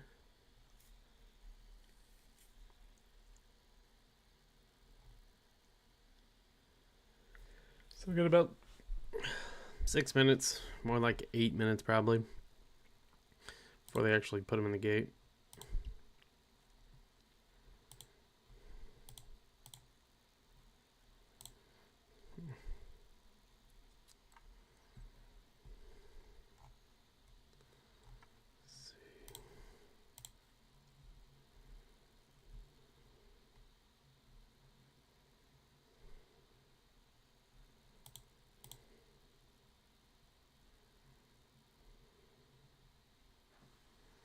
Right now, it looks like the money's kind of going to the 4 and the 8 for the double and the pick 4.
we've seen so far tonight, it's going to be a race for that rail. Yeah, definitely.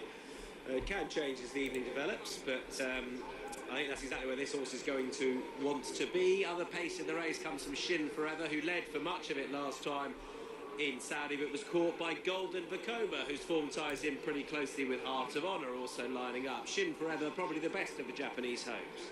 Yeah, he looks that way, doesn't he? And I thought he looked much happier in the lead last time. When he made the pace, he looked more straightforward. I imagine Connection will want to try and repeat that. The only question for me is, would he handle the extra distance tonight?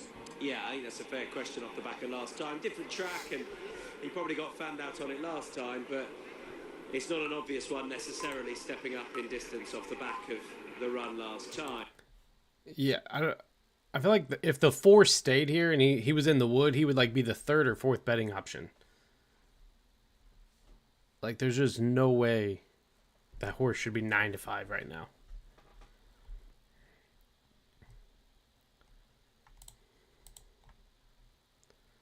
I mean, 132,000 to win.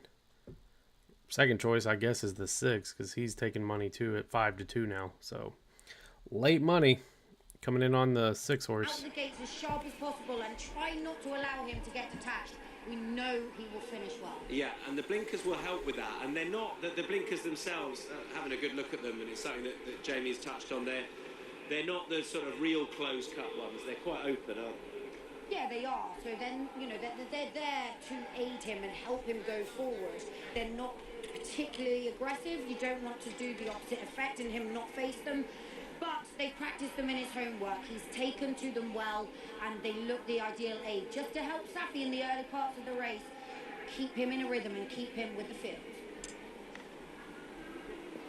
This horse, Dragon, is the mount of Yutakataki. And he, off the back of his run last time, well behind Luxor Cafe, but that horse is the standout in Japan. He's probably a Kentucky Derby horse. He'll have a chance off the back of that. He's the son of Mind Your Biscuits, who took the dirt sprint here a few years ago. Incidentally, this is a part of the road to the Kentucky Derby. There will be a presentation for that, 100 points to the winner, which would all but guarantee them a spot in Kentucky if that's where they decide to go. All right, let's head up ahead of the UAE Derby, sponsored by Jamara, to Pat Comerford. 6 will probably be the favorite when they come out of the gate. All these, hopefully, all roads lead, as you said, to Kentucky, with plenty of big ambitions, I'm sure, for a lot of these horses. There's Galactic Star will be the last one to lock away here at the 1900-metre mark for the UAE Derby. Set to run. Ready now. And away. Shin Forever a little slow out of the machine. Same can be said for Dragon. Away fast Admire Daytona. Flood Zone. Rafid works forward. Galactic Star the deepest at the post. Don in the Mood is going to drop in behind them from Queen Azteca. Shin Forever. Heart of Honour midfield. And Dragon drops out to last and is slightly detached from the field. 1,500 and change left to go. In the UAE Derby, it's Admire Daytona, who leads Rafid a narrow margin. Into third now, Galactic Star. He's able to opt in and get some cover now, coming in as the field splits apart. It was 4 lengths to Flood Zone, the inside of Heart of Honour, who spots the lead half a dozen lengths. Shin Forever next from Don in the Mood. Then came Queen Azteca, and Dragon now trying to reattach himself here with 1,100 metres left to go. Admire Daytona, the leader. He's coming clear by about a neck now to Rafid. Galactic Star gets closer. They certainly pack ranks here as they start to work off the back.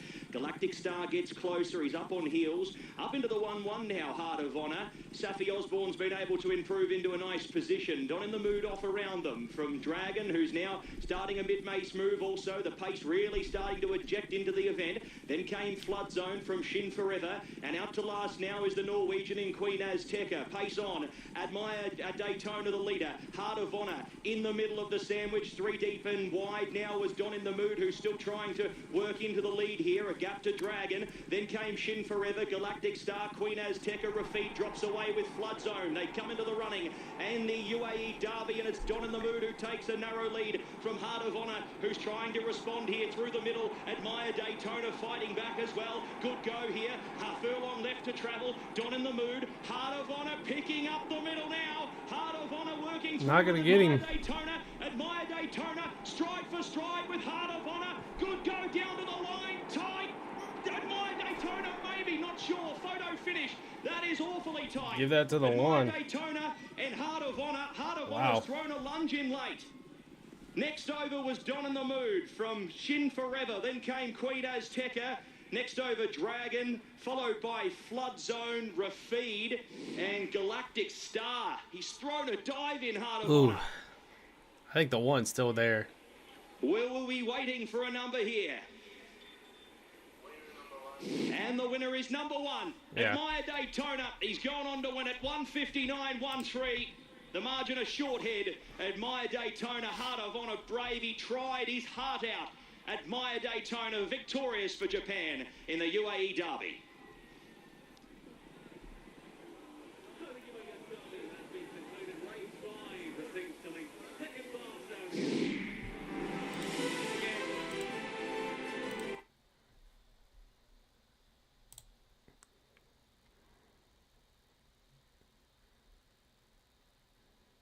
That was wild. You definitely called the one.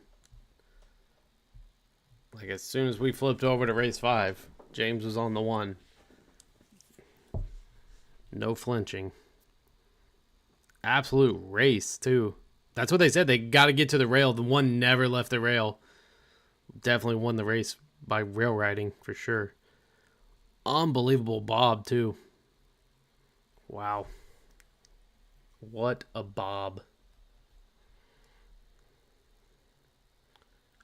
Well, we know Flood Zone is trash.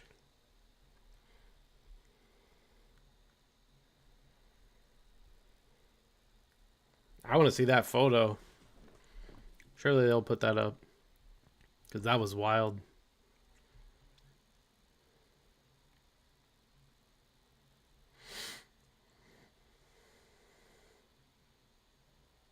The 6 was like drifting out too. Not sure what the hell where he was going. Wow.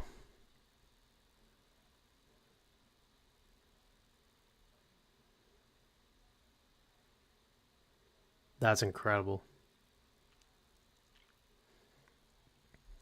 What's ridiculous? If that were here in the States, that would have took like 10 minutes for them to print the photo, realign the photo, show the photo. That took no time for them to throw up the photo. Damn, that was a good race.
Again, stick to the rail.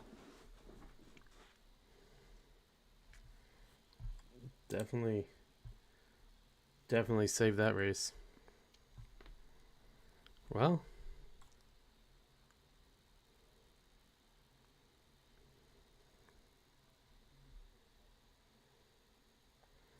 second was the Heart of Honor, and then Dawn in the Mood.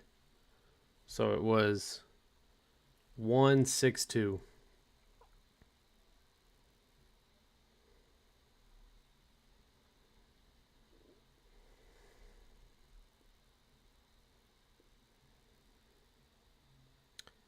I don't know. Like, he veered off. Because once he was stuck in the middle, I think is what caused him problems. Because he had the 2 on the outside, the 1 to his inside. But then once he got past, I couldn't hold a straight line. I couldn't tell if he was on the wrong lead or what.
I don't know if he was like pulling hard on him to keep him away from the one, and that's why he just overcorrected him, or what. I mean, it was definitely a hard, like, pull to the right. Flat tire. Yeah, if he goes to the Derby, you're going to have to use him. Especially if he gets a good post position, he can rail ride again. Because that was pretty impressive.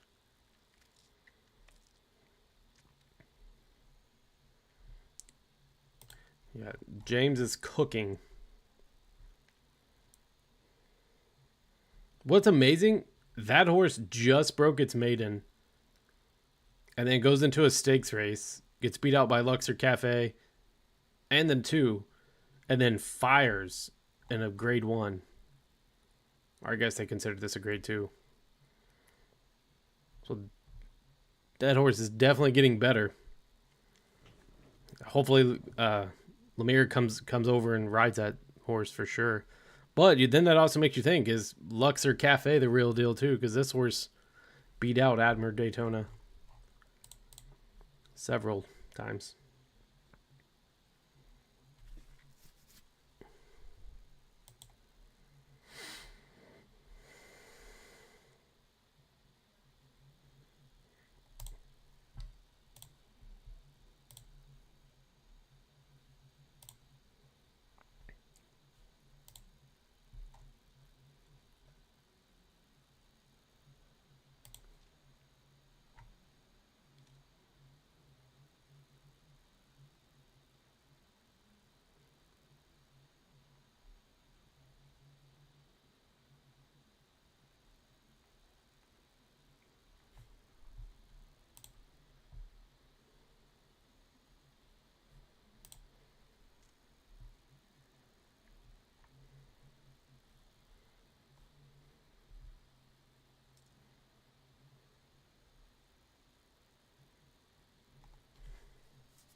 All right.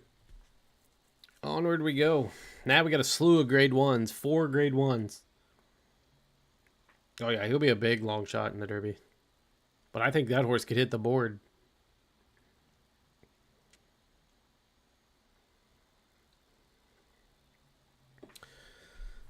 The Golden Shaheen. 6 furlong. Another sprint. At least we got a turn in here. We're going to make one left-hand turn. Big favorite. Straight no chaser.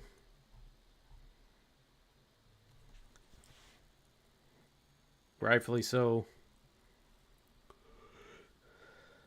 Japan is due. Well, they got 2 now. Luxor Cafe and Daytona.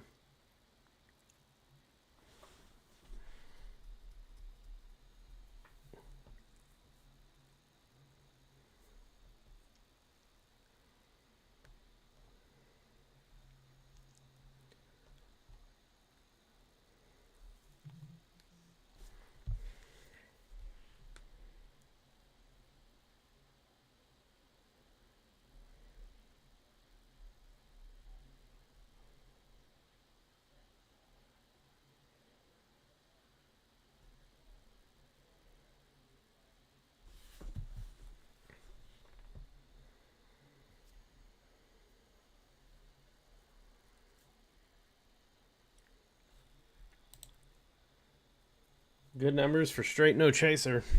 It's going to be the one that they're going to be chasing. Because he's got some early speed. Monstrous early speed. Nakatomi couldn't chase him in the Breeders' Cup Sprint. Going to come in here off a huge layoff. Jasper Crone couldn't catch him in the dirt sprint, the Rihati. I think the one that they're talking about is Tuz. This 11 horse right now could be the one to upset straight no chaser. I just don't see it happening. I mean, what's he got? 3, 4, 5. 5 straight wins by Tuz or Tuz right now.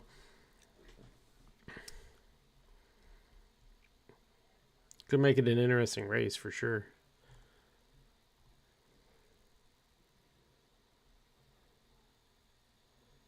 Chantel Sutherland. Doug Watson. Color Up. Has been second, third to Tuz a couple times.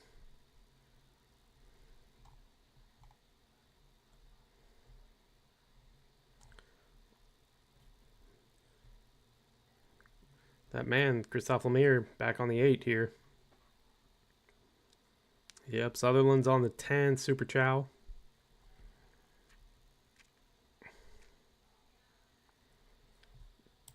Definitely going to be tough to beat.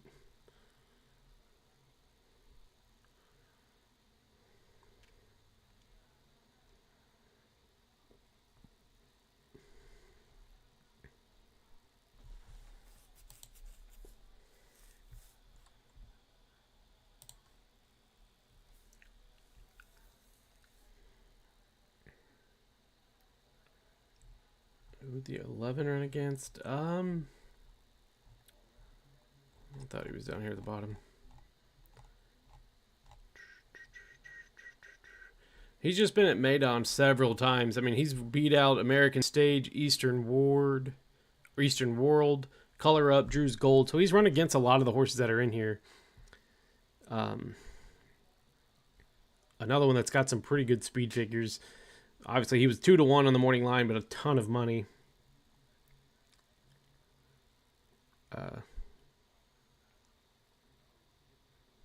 That came in.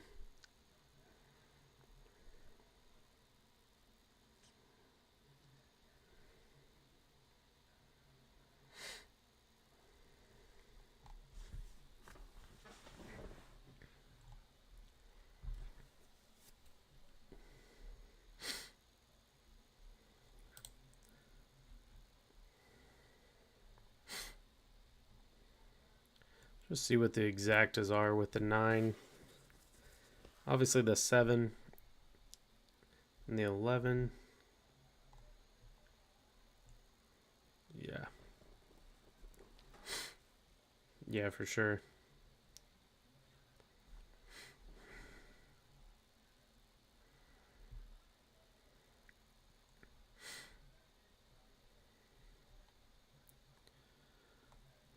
You could easily get a decent payout if you can get the 9 with one of these long shots. If the 11 doesn't run second, which easily could run second.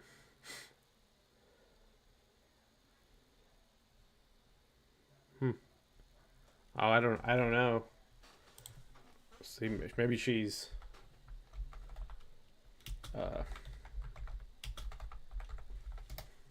maybe this is her first race back.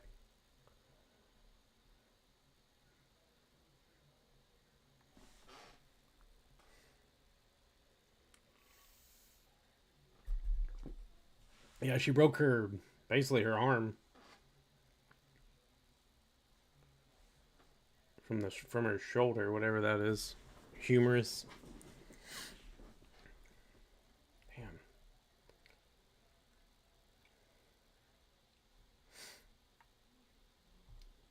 This might be her first race back.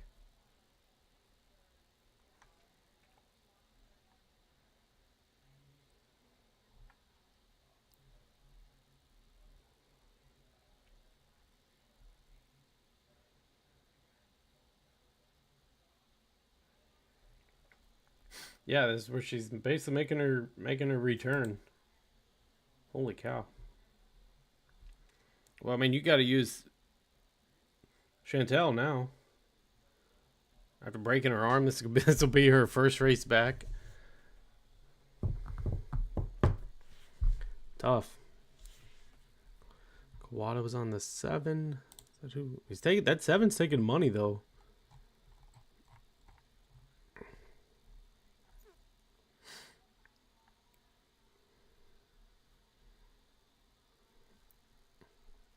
Did they switch up?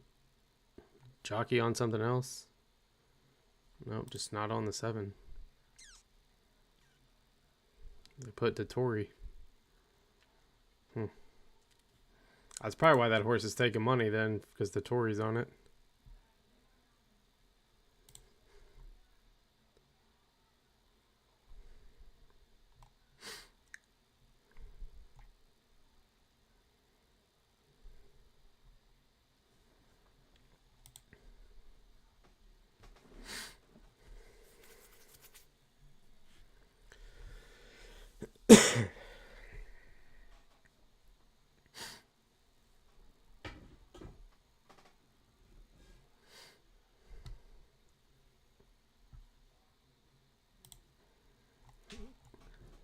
Wesley Ward source not getting any respect. Rightfully so.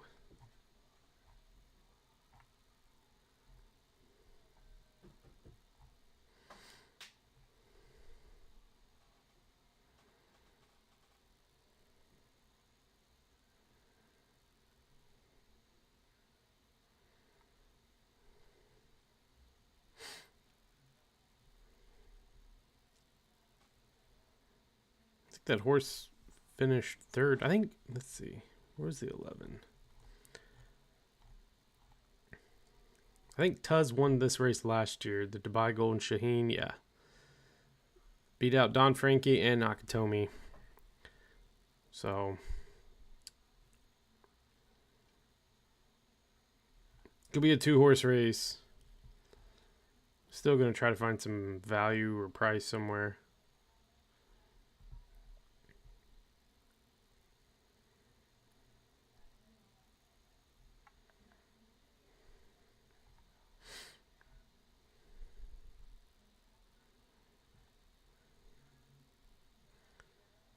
No Chaser has to be like the class of this field. Eastern World. Nothing there. Dark Saffron. 99. Just the speed figure just doesn't look good. Jasper Crone has some early speed. Finished 9th though, behind Straight No Chaser. I just don't think there's anything there. I think it was number 1. Color Up, yeah.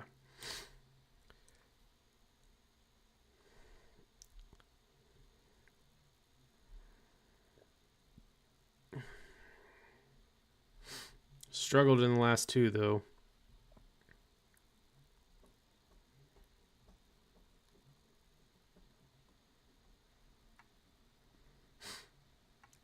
Royal Commando. 2 wins, but nothing, no graded stakes races under its belt. I think first time Christophe Lemire has been on it, though. Look at that. James got some money, so he's going to play this late pick 4. Going to play them all in this race with the 8. Then we got the 4, 5, and then capping it with the 1. In the last race. Is that the last race? The 1? Forever Young. Hell yeah.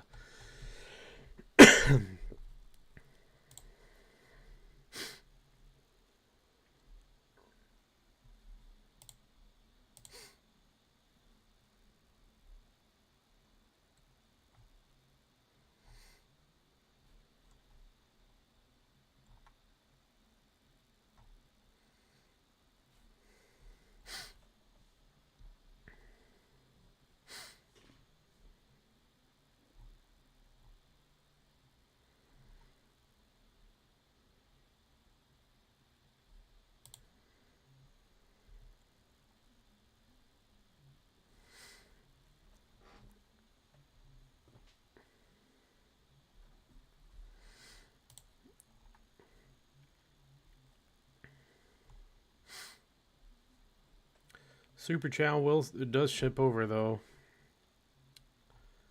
We're going to get to Mufasa, who kind of struggled early. I think in race 2 or race 3. American Stage is taking money from 21 to 1. The 12. Been bet down to 8 to 1 right now. Just probably because it's finished second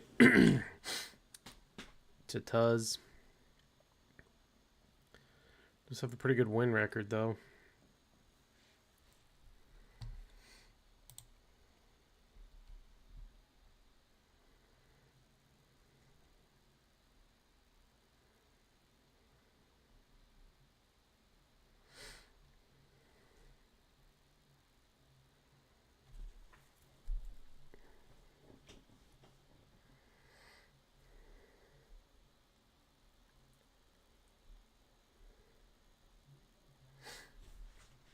Eastern World. Been close. Getting closer, though. 2 times back was second to Tuz. Or no. Fourth to Tuz. Then fourth to Tuz again. And then has one more go at it. And that time got third. So seems to be getting a little bit closer. With probably one of the better time for ratings that the horse has had. It's a big price, though.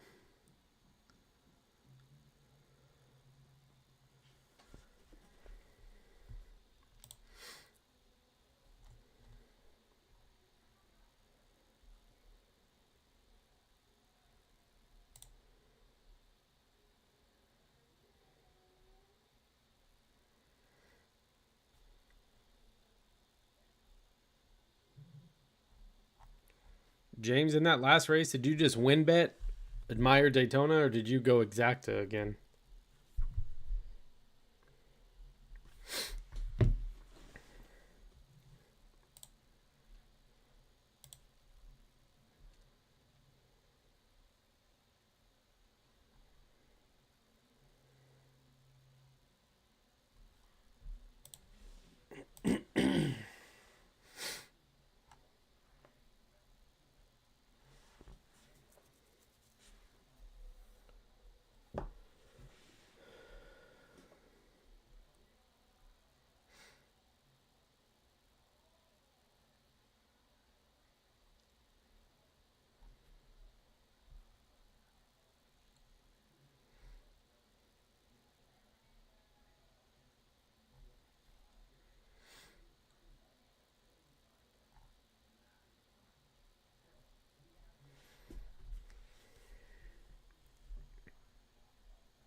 Gotcha.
Oh, shoot. I've been talking the 8 horse, and the 8 horse scratched out of here. So did the 4.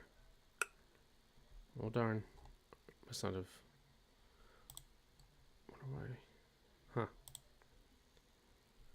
Whoops. Well, I guess that helps a little bit.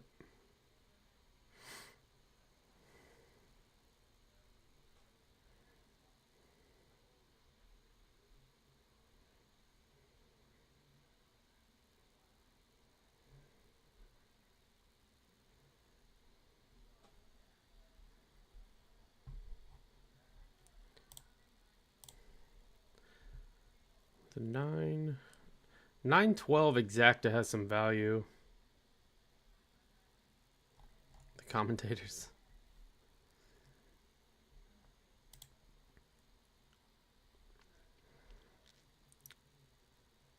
There was a video, I think Kenny McPeak posted it, where he was sitting in like a pool and it's overlooking basically like into turn one.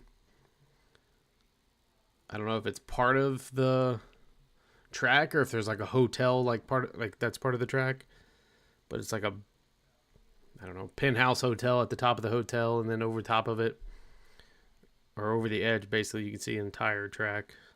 Looked pretty sweet.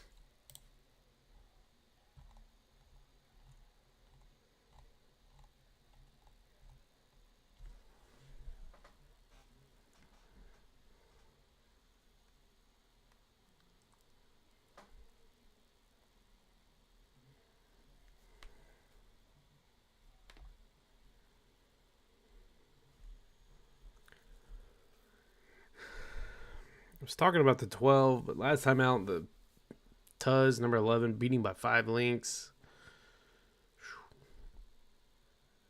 I mean, that was his first graded stakes race. So not terrible.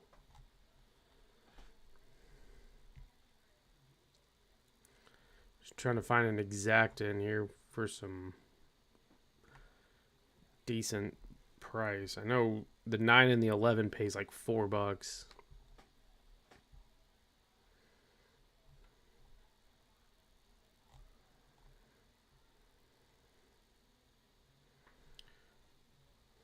Thought about trying the 1,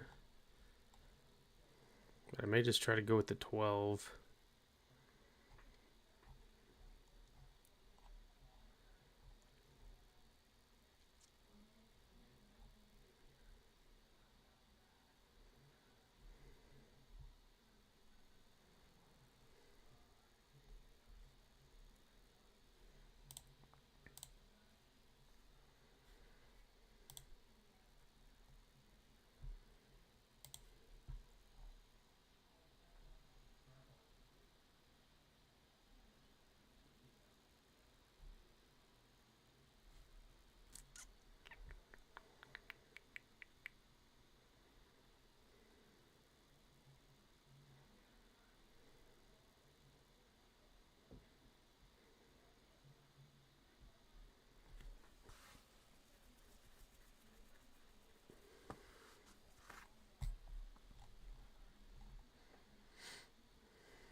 See if we have any college basketball fans. We got some college basketball later on today.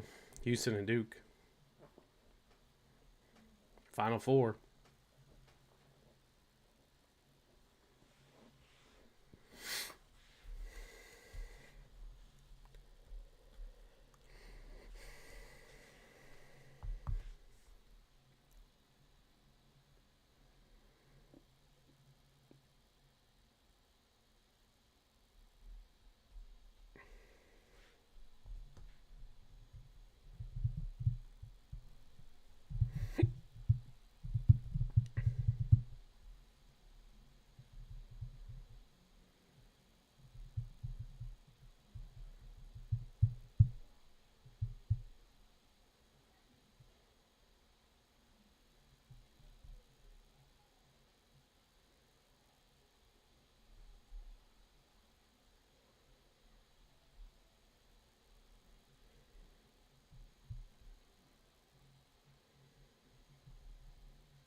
Getting close. Let's go.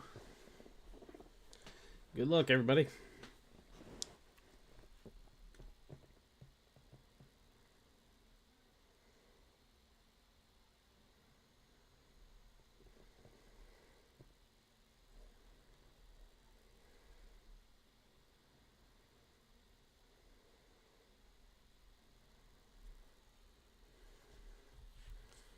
All right, looks like we're at least close to the gate, so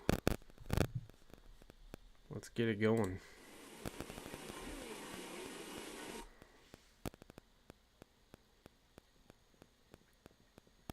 Right. That's how I feel. Been rooting against Duke ever since the first round.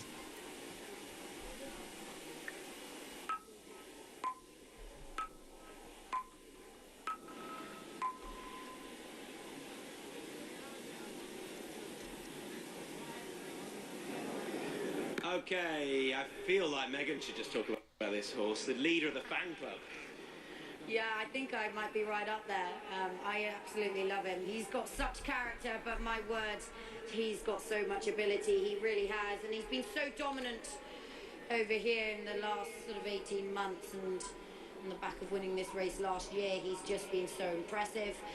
He's obviously got to step it up tonight. The opposition this evening is much stiffer than what he has been facing throughout this season, but he's just continued to impress, and you know, he's handled the prelims well, and you know, I think all systems go now. I'm pretty pleased with his draw as well in 5. I think he can get out and hopefully get to that rail. Well, you've been really positive about his ability to go and then go again. It's not as if he absolutely has to get to the front per se, is it? But it's whether or not Straight No Chaser chooses to get to the rail, because he is drawn on this horse's outside, 3 wider than 2. Tactically, this race is fascinating. It is. Straight No Chaser is probably the sharper out of the gate, but there's plenty of pace in and around him as well. Tuz does like to go forward, as you say. He stays further than the 1200 metres, so if he doesn't lead, it mightn't be the end of the world. Dark Saffron from out in stall 12 is sharp out the gate. Straight No Chaser, obviously, in 9 is quick away as well, and Tuz will be trying to get right up there too. So it is going to be a bit of a rush for the lead, but I can't look away from Tuz. He's an absolute favourite. Yeah, just a bit. It often goes to a horse on the speed. This one, it's not a long way round. Although a few years ago, Mind Your Biscuits came from the clouds to win it, but I think we're expecting it to go to one of those that is up there on the speed. Colour Up will, I'm sure, run with credit, but might find a bit of them too quick and too good. That's a possible pace angle in the race as well. But loading process is well underway. We're split. Split decision. Yeah, 11, the Team home toss home for horse. Megan. I think Straight No Chaser will take it, but this is the one I'm really looking forward to, in particular as a dirt racing fan. What is going to happen from the gates? Back up a bit. I'll tell you what, it was almost flip of the coin, wasn't it, Tom? You could pick either of them. I sat there debating it for at least half an hour. I went with Straight No Chaser, but I mean, Tuz, it's his home ground, and he's going to have a great go from the gate here. Nakatomi to load forward. And it'll be the last to link in for the final race here on the dirt before our big feature, the Dubai World Cup, the Golden Shaheen, and they'll run this a lot faster. Ready to go. Set, racing. They've all broken cleanly. American Stage, the first to show. Tuz Silt forward with Drew's Gold deep around Dark Saffron.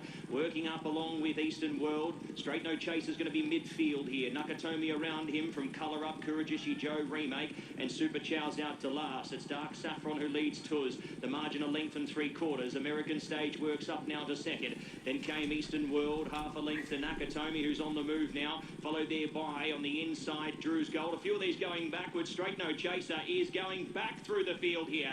Colour Up, Remake past him. Kurajishi Joe second last. A long way back to Super Chow. It's Dark Saffron, the 3-year-old, who's going to try and burn Tuz here with speed. And he's got the speed to burn as well. He's got American Stage by 2 lengths. Tuz trying to find more ground and more info and energy up on the rail. Nakatomi making ground the outside. It's Dark Saffron. Tuz looking for the gap up the inside if he's good enough. Nakatomi, American Stage. All the gaps dropped off for Tuz. He can't win here. It's Dark Saffron, Nakatomi. Nakatomi the outside. Dark Saffron. Look at Tuz diving again. But it's going to be all too late. Dark Saffron. Dark Saffron a half length. Nakatomi second over. Third goes to Tuz. It was a horror run.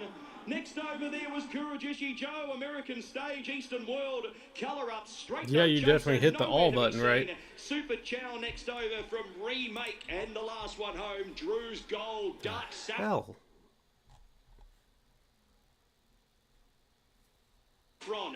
Haven't had a 3-year-old in the race for a long time. And the 65 to 3-year-old gets the 1. win. My Dark damn. Saffron for Ahmed bin Hamish and Connor Beasley with a World Cup night double. 1:11.40. Nakatomi's run the race of his life. And Tuz, what could have been, tough as you like, he has lost no supporters in that performance. 13.6, 11.5, but Dark Saffron, take a bow, Connor Beasley, and Ahmed bin Hamish wins the Dubai Golden Shaheen. Well, who saw that coming?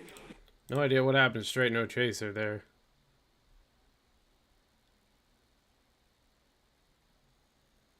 Damn.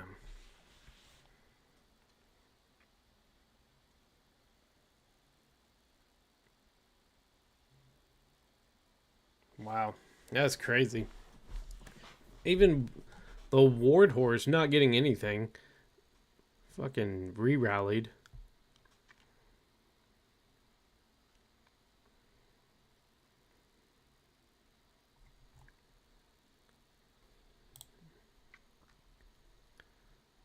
Well, Straight No Chaser just couldn't get out of the gate, I guess. It's kind of what hurt him. 'Cause he got absolute buried. Dirt in the face, didn't like it, and then he just fell apart.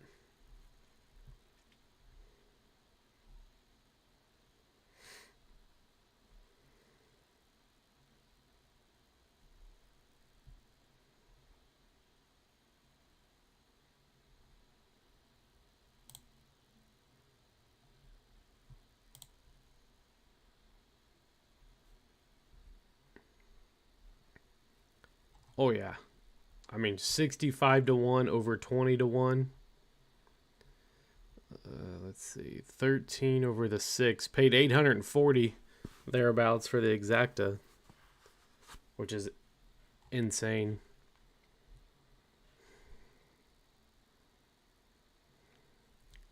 For that horse to break from the outside and then to gain the lead like that in a speed duel,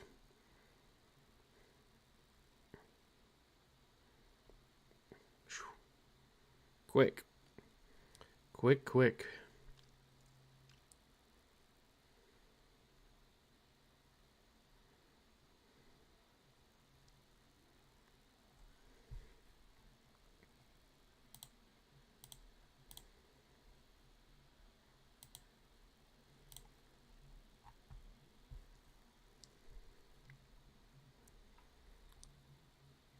The double paid 800.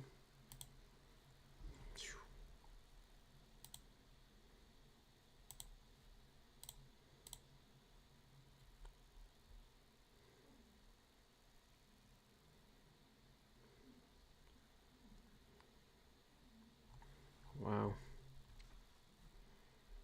Huge.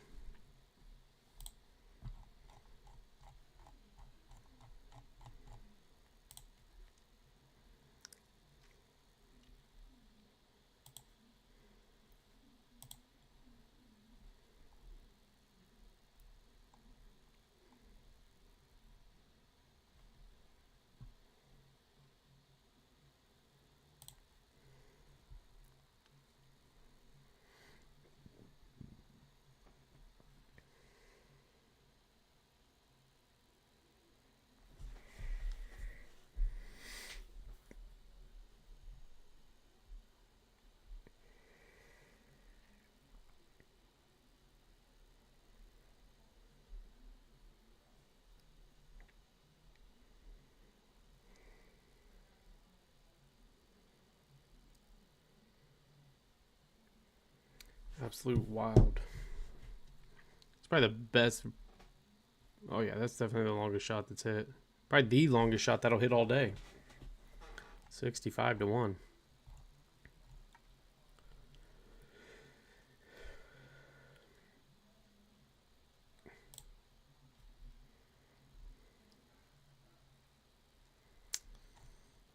On to the turf.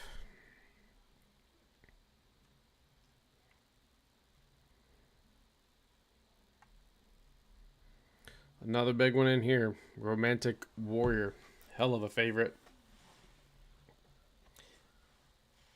Yeah. What's crazy, the jockey's like not even celebrating. He's just cool, calm, collective. Like, okay, you just won on a 65 to 1. And a pretty big race for a grade 1. Yeah, he just maybe just bottling it all in, or he's in shock mode.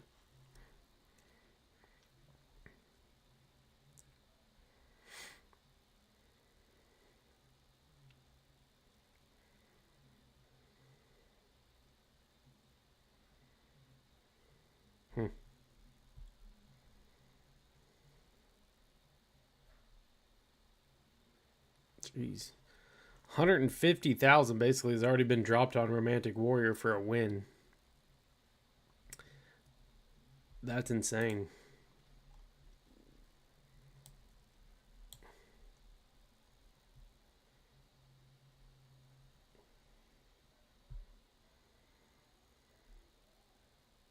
Yeah, shocked. Yeah, shocked like the rest of us probably.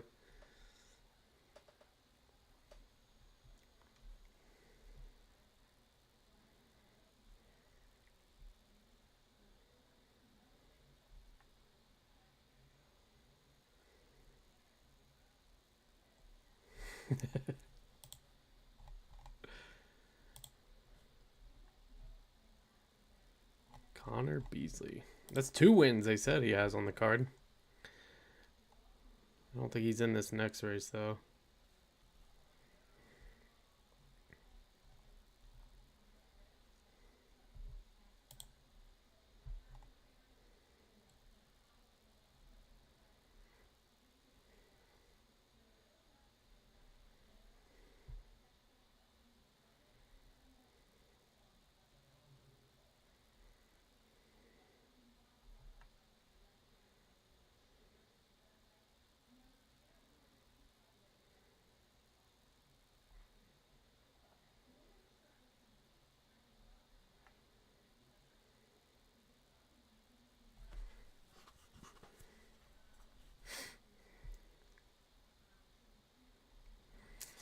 All right, we're going to take a short break.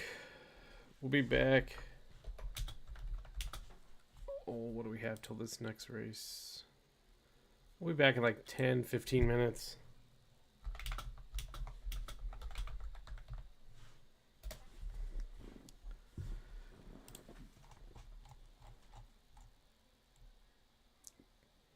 Wow, that's crazy. What luck.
All right.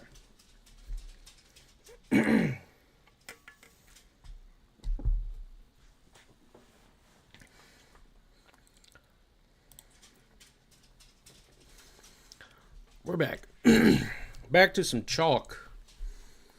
More than likely here with the 8, Romantic Warrior.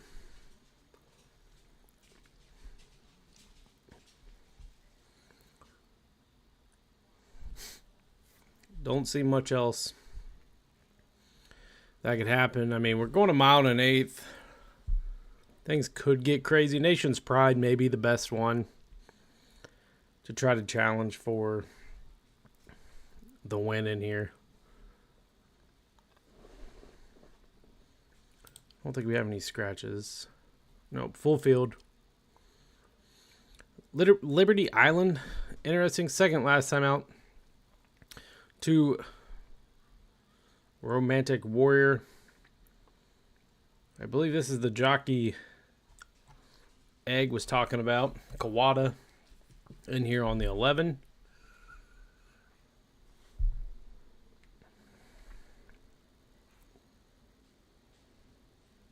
Third cup of coffee, I know. It's like we just hit noon.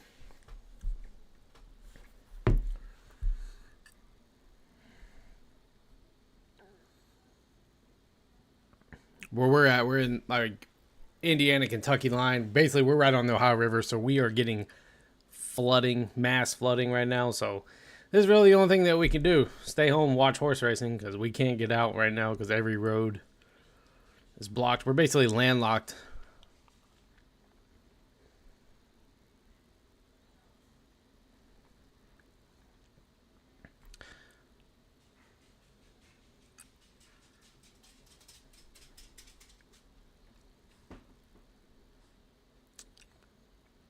Five's a little bit interesting, but has not went this distance. Struggles in Grade 1 races, so best one was probably the Sussex. But looks to be getting better, possibly. Some good speed numbers on that one, too.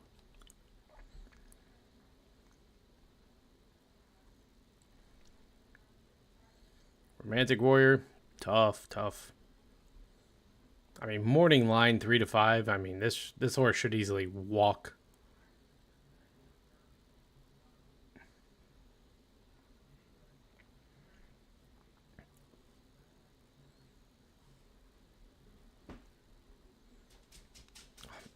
Holloway Boy, another one.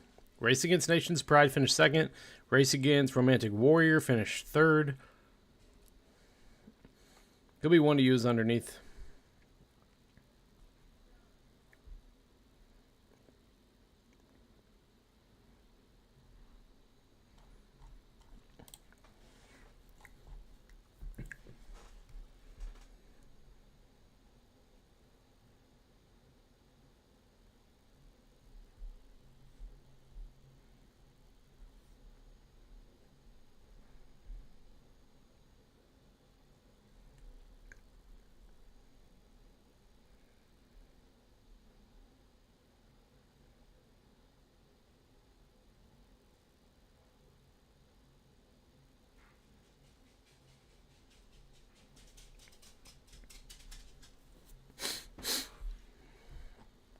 I don't even know if these exactas will pay much.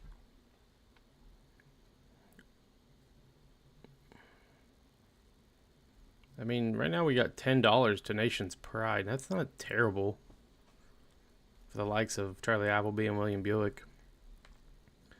I said the 4 and the 5. Also, two bigger prices in here, but got the ways to go for sure.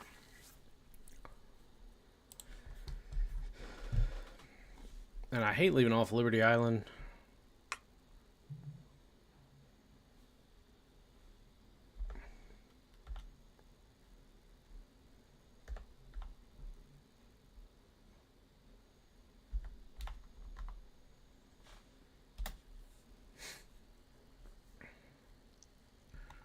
Romantic Warrior just looks like a juggernaut compared to some of these other horses.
The money just keeps going on that horse too. Like nobody else is taking any money.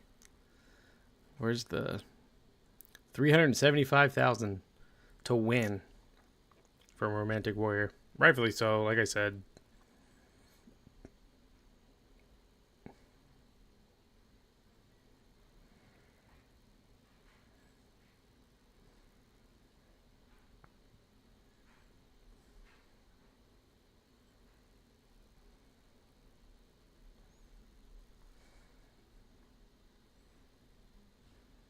But seen some crazy things happen today.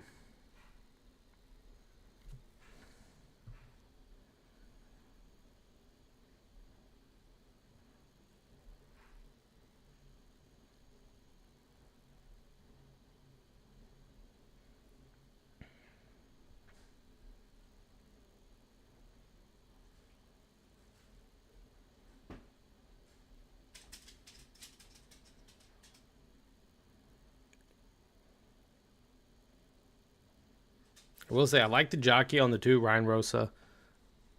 I left him off though.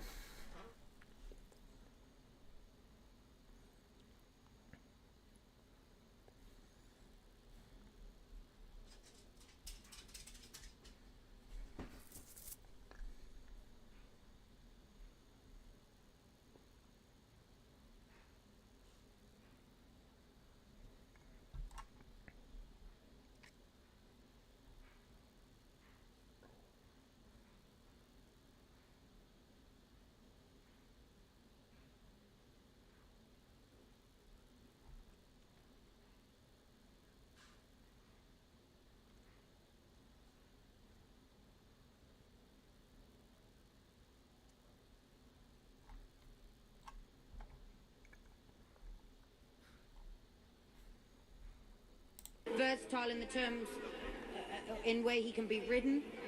It doesn't really matter whether he's forward or if he ends up a bit further back. He's just got a phenomenal turn of foot. He's resilient, he's tough, and to be honest with you, Tom, I thought he looked great. He's on his toes, fresh and raring to go. I don't think that Saudi's left too much of a mark on him at all. Yeah, he tends to be like this before his races, so, you know, that's probably, if anything, it's a good thing. He's like that in the mornings as well, and he is one of the real stars on show tonight.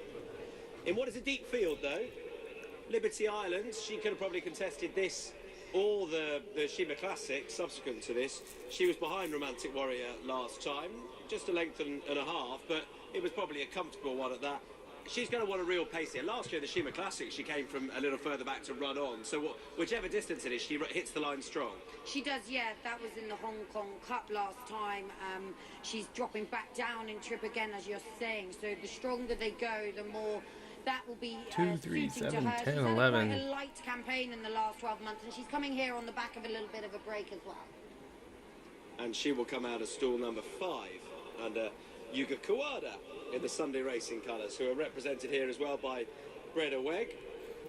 Let's just get a long shot underneath of there, James. That's what we need, man. In the form of Sevilla. So loading process is underway. Wrap it up for us, Megan. Yeah, looking forward to seeing Romantic Warrior back in action on the turf. I think that he's going to put up a dominant display of the bigger prices on the international market. Ghost Rider, I thought, looked a picture. He often does. He hit new level of form last year, and he's pretty solid on his return. He could well run into the placings. Here's your commentator, Pat Comerford. Cracking race. Guess we'll go. Tom, thank you very much. Bigger. The Sorry. Dubai Turf star-studded cast for this year's edition. As Breda Weg comes in, Holloway Boy loads away. Go On will be one of the last. And we'll be set to go here in the Dubai Turf. Factor Cheval completes them. Set to run in the Dubai Turf. Good luck, everybody. Racing. Romantic Warrior was best out, if any. The inside Goemon, Maisha Tabaru showing his usual speed with Ghost Rider, who's looking for a rail spot. Then came Soul Rush from Liberty Island, just better than midfield, inside of Holloway Boy. Nation's Pride's going to be buried away the fence from Maljoum, and Factor Cheval heads back to the end of proceedings in the Dubai Turf. 1400 left to go. My Show Tabaru is going to find the lead here from Ghost Rider. Romantic Warrior finds a beautiful spot in third. Breda Weg to the outside in fourth. From Nation's Pride, 3 back the inner. Then came Goemon, Soul Rush 3 wide with cover, and deeper out was Liberty Island doing it in a tough spot, providing Holloway Boy a little bit of cover. Up to second to last was Factor Cheval, and Maljoum is last of all. So off the back they travel, and they approach the 900-metre peg, where it is My Show Tabaru leading the way by a length and a tail to Romantic Warrior, who's found himself up into second position. Then came Breda Weg. The inside in fourth, there was Ghost Rider from Soul Rush, and Liberty Island's now wide but with cover. Nation's Pride's going to need luck from that position. Then came Holloway Boy from Goemon, Factor Cheval, and Maljoum is last. My Show Tabaru has rolled them along up in front, but they haven't gone lickety-split. 450 metres left to go. He leads the way, but Romantic Warrior now comes up and injects more tempo.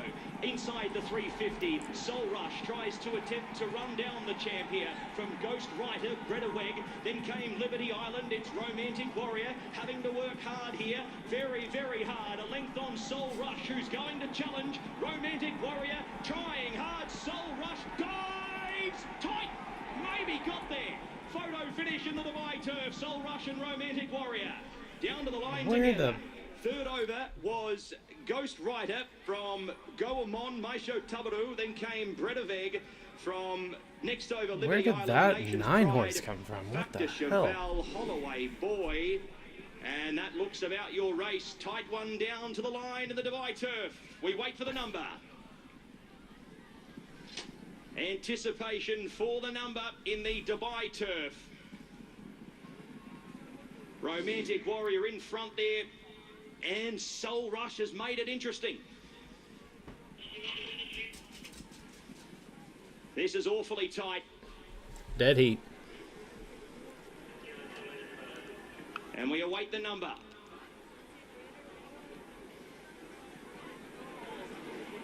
The longer this plays out, the closer we are to a dead heat.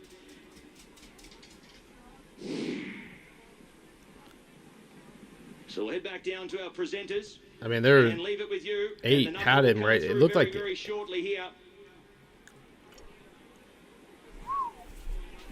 This is awfully tight.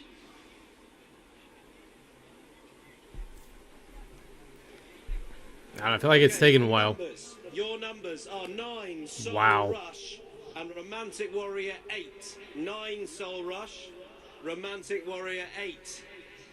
We don't know. This is how tight it is. We will let you know when we do. If Romantic Warrior has hung on, that's what it would be.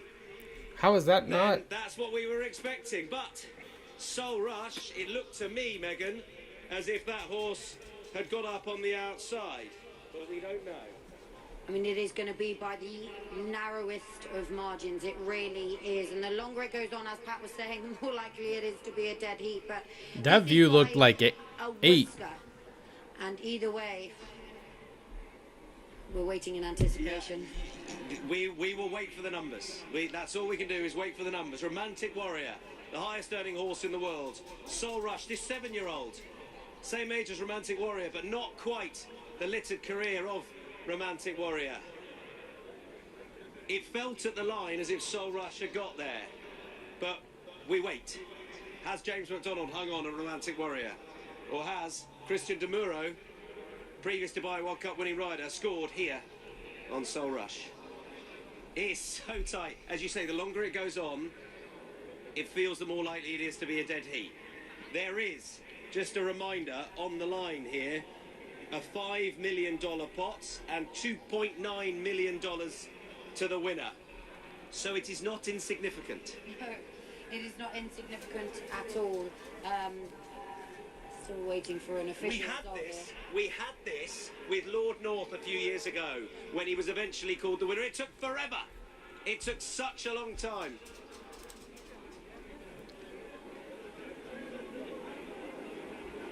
I'm still waiting. What we do know is that in behind those two, third, Maljoum ran a huge race for the William Haggis team, and I believe Ghost Rider was the horse that finished 4th. So they have both run very well in the placings. We have Confirmation, horse number 9, Soul Rush is the winner of the Dubai Turf. That is confirmed. A huge surprise. Christian De Muro screams to the crowd. He raises his hands in the air. Confirmed. Soul Rush wins the Dubai Turf. And Romantic Warrior has to settle for second as he did in Saudi Arabia on the dirt last time. Your feeling is that race maybe has left its mark on him, but take nothing away from the winner. Another 7-year-old in the race. Soul Rush from Japan has gone on to score here for Yasutoshi Aki and the winning owner Tatsui Ishikawa. More success for Japan on Dubai World Cup night. And Christian De Muro salutes the crowd. Soul Rush wins the Dubai Turf.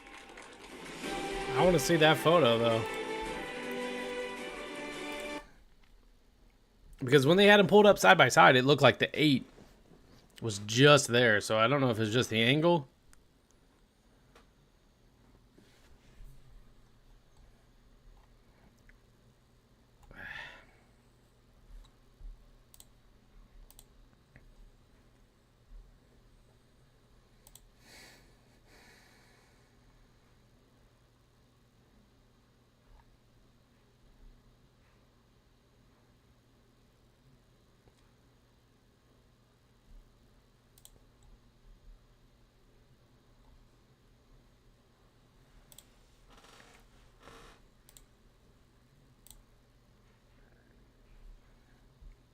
I don't know. That doesn't make... There it is. Doesn't even look like the line was in the background, though.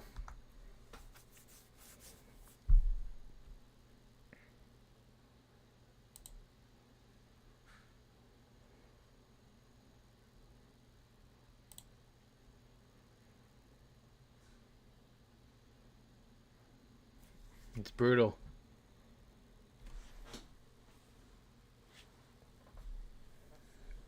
Absolute brutal.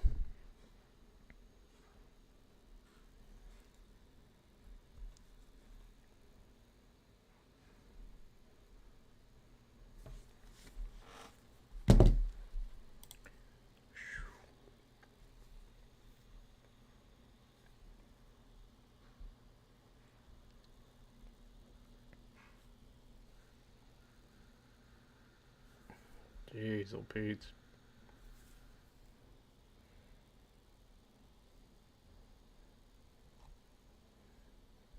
Japan is tough. They've kind of dominated on the card today, for sure.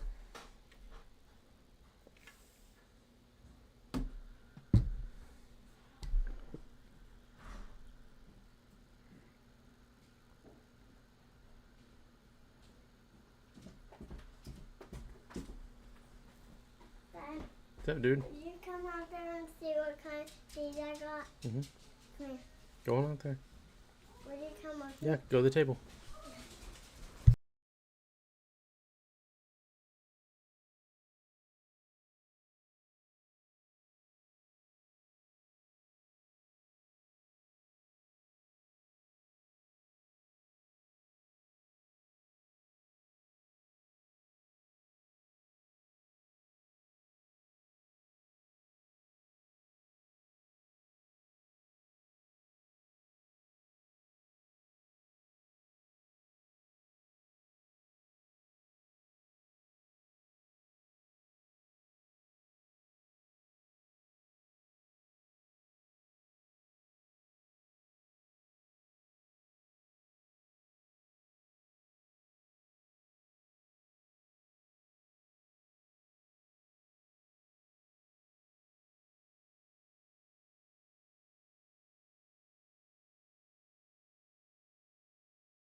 Guess we bet against the favorites today then.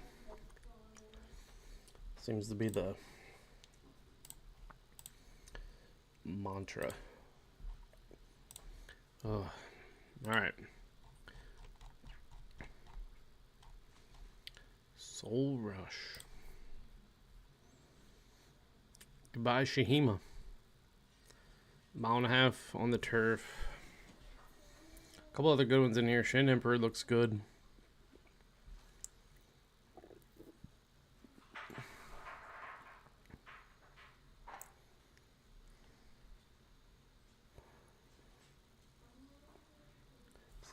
Japan's been having their way. Yep, lunchtime egg. Japan's been having their way on the turf. Danon Desile. Another one. Winner last time out in the American Jockey Club in Japan. That was a grade 2 stakes race there, so watch out for that one. Rebels Romance.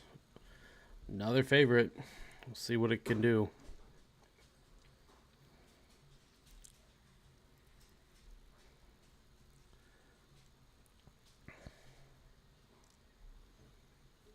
Doriza, Japan. This one had William Buick on it before.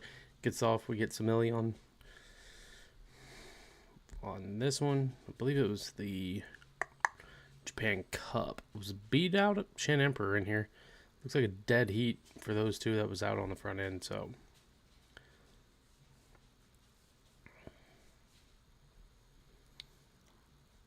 Khalif. Another one that's beat up or been beat up by Shin Emperor. Another Japan horse. This one's gonna get Christophe Lemire. Best finish probably in the grade 1 Shukasho or the Yushin. Had some really good speeds. Then it's kind of fell off here recently as it's kind of went a little bit further.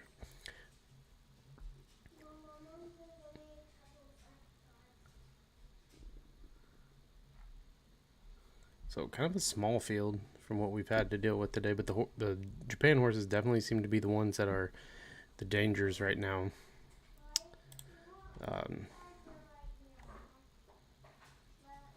Shan Emperor, Doriza, probably over Rebels Romance right now. Don't know the 6, Danon Desile. Kind of like the 2 and the 8 a little bit better.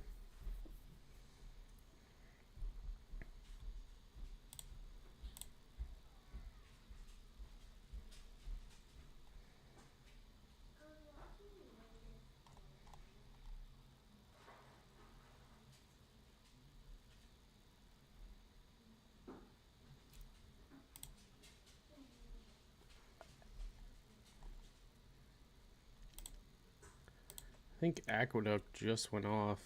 First race there. See what the track looks like. Oh yeah, it's a slop fest.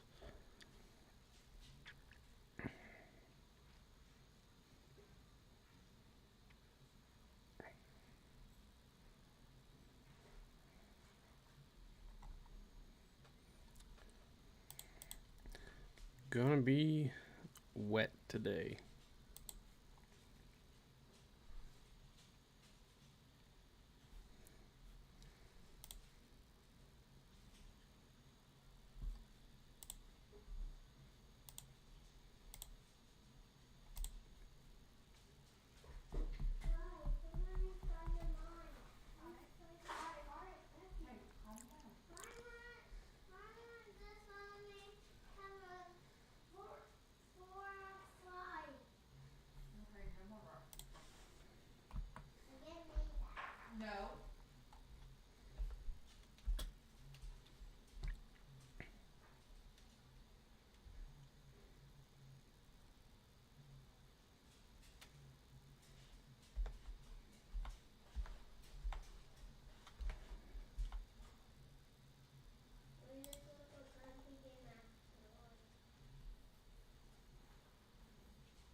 Kind of sticking the neck out here with this number 9 Cervinia for Japan. Only reason, Christophe Lemaire. And Japan's kind of been a little bit hot, so we're kind of using it outside of the 8 and the 4.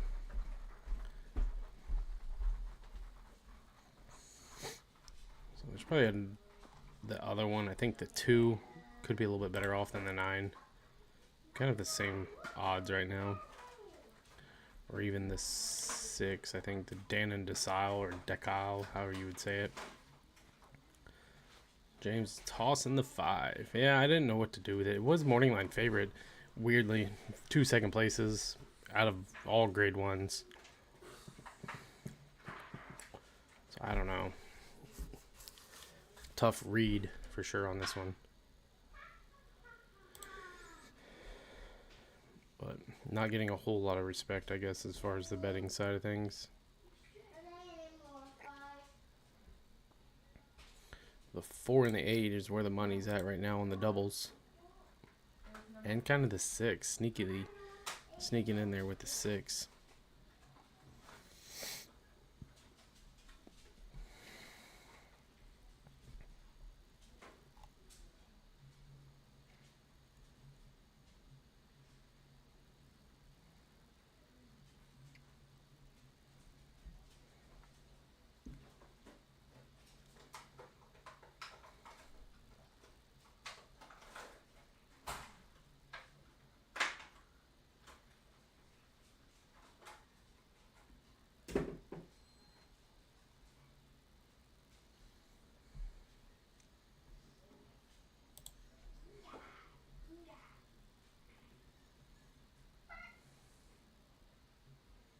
Another race. We're going to see some speed for sure. 2 showed speed in that last race. The 1 looks like to have some speed. The 3 could have some speed.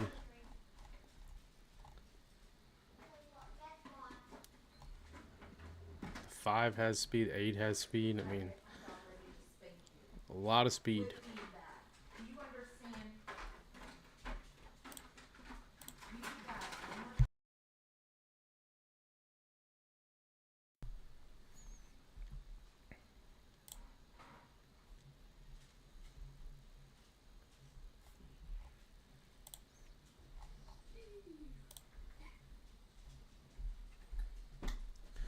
So that last exact only paid 37 with a 9, I guess, because it was over the favorite.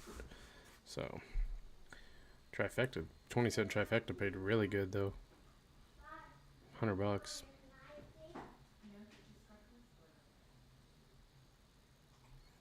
$0.20 super even paid really good. Supers.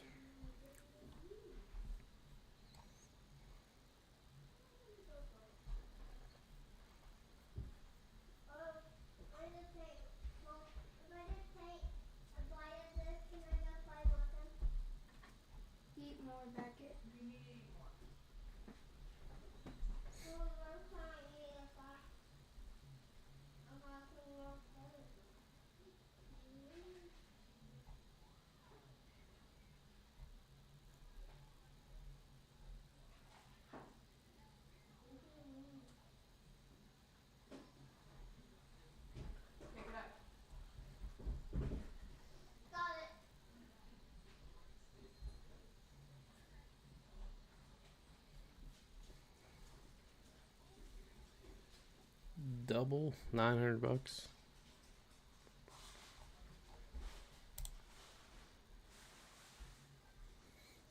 That's crazy. 2 big prices though. Or 1 big price and then kind of a mid price horse for the double to be that. We could see it here too. I mean, anything outside the 4 wins, or even the 8. I mean, the double looks pretty decent.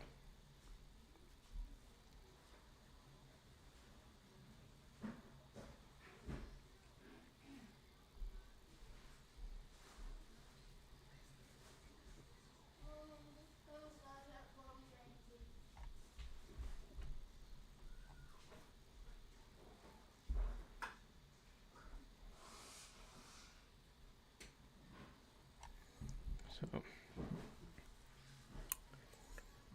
the pick four is going to be huge. I mean, if the four doesn't win, I mean, Forever Young's odds don't look very good. Since I don't know, struggling with the favorites for sure.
Yeah, I hope the rail or the inside post doesn't screw Forever Young. I think he'll be fine if that's where he even draws. I think that's where he drew. Nope. He got... I guess he's in the middle.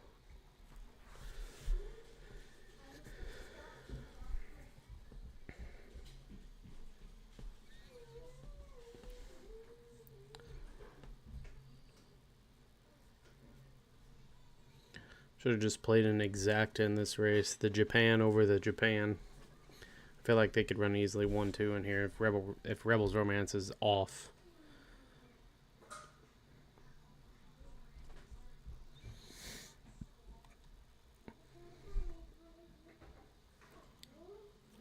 Didn't know what to do with the 5. I put him on the tail end. James tossed him. Just, I don't know.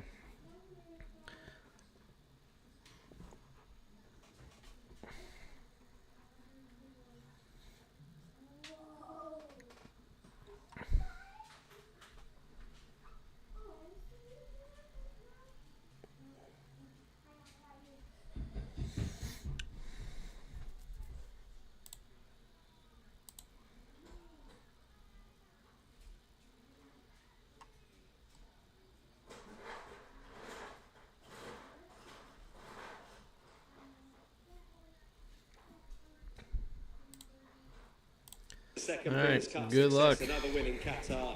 He's been absolutely foolproof, and he'll be hoping to win this race for a second time. Who do you think is the most likely winner? I do think it's Calandigan. I just think he is the young, improving horse. I think Giavellotto can run a huge race. He was so impressive in the Hong Kong Vase. As long as he settles in the early parts of the race, then he will run well, I'm sure of it. He's handled the prelims better than I actually thought he would, and Marco Botti's very happy with how he's trained coming into this. Okay, loading process is underway. It's a great race to watch the start, so keep your eyes on it because it's right in front of the stands pretty much. 2,410 metres. They go into the first turn pretty quickly. It's time for the Longines Dubai Shima Classic presented by Longines. Pat. Thank you, Tom. 6 million up for We're going to watch grabs. this race first, okay? Second biggest purse of the night, and a wonderful field to contest as Shin Emperor looks to continue on after success in Saudi. He's the last to load away. Set to run in the Longines Dubai Shima Classic. And away we go. Shin Emperor was one of the first to exit the machines with Dureza, Rebels Romance, and Danon Desar is going to find himself in behind.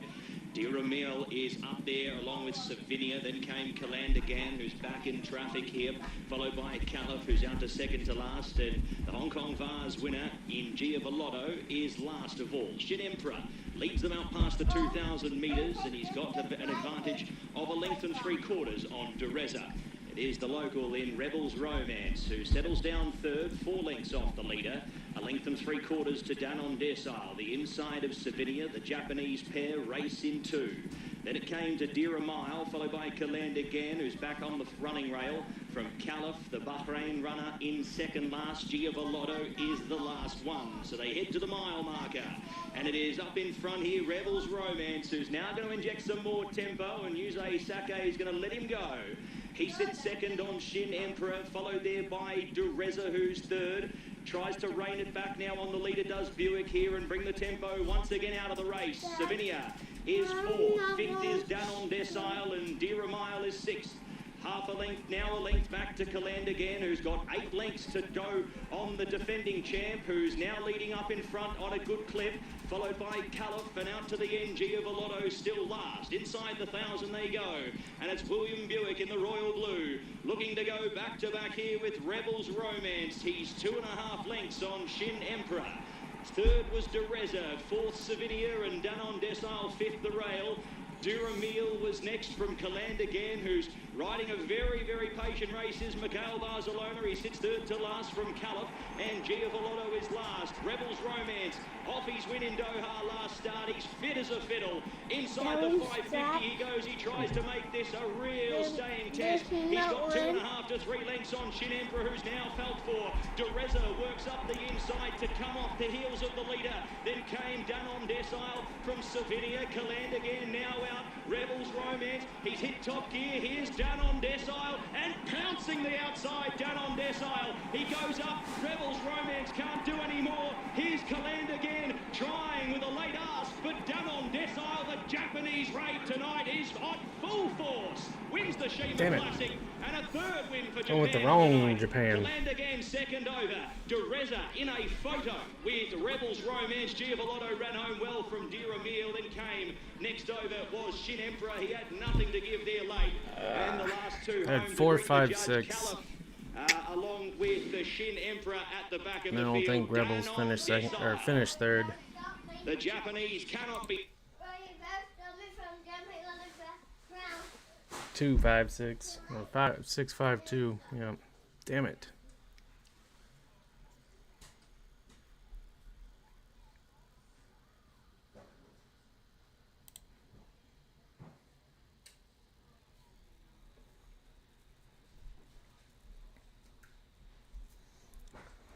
Dad, will you look at it now? In a minute. 6 just launched.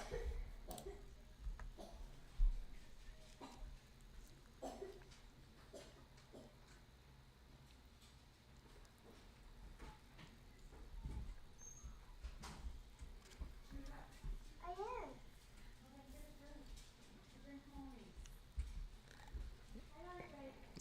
am. 9-1. Went with the wrong one. I used the 2.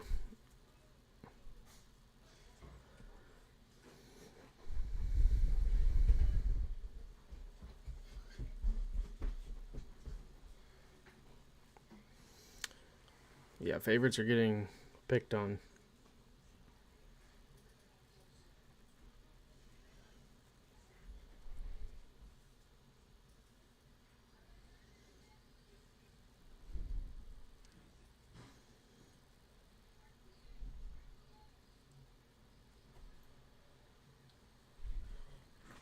Dad, why did you put my yo-yo in? It's in your bag. No, why did you put it in the camper? It didn't. It's in the bag. It's in your room. Chalk up another chalk. Huh? Would you just come and see what happens in my Star Wars? They're pranking.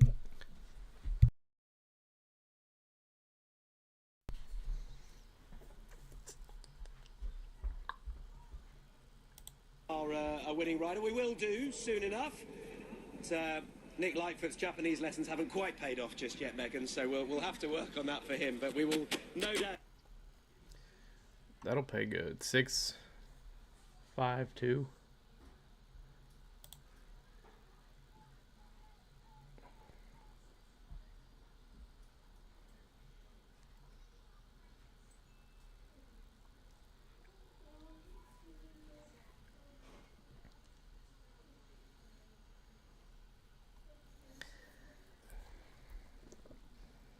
Maybe it's just not the favorites. Maybe it's just Japan. And they have a slew in this next race, too. My gosh. Any of them.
Should be another bet back race.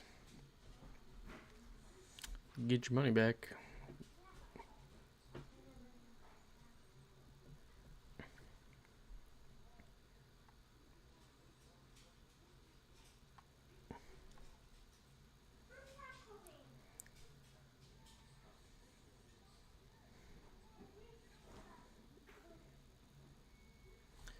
I feel like usually we send some horses over here for this Dubai World Cup. That's usually pretty stout. This year we really don't have much. Rattle and Roll may be our best one that we're sending. Maybe Il Maricola could be our best one that we're sending. Mix 2 maybe. Coming off of the Pegasus.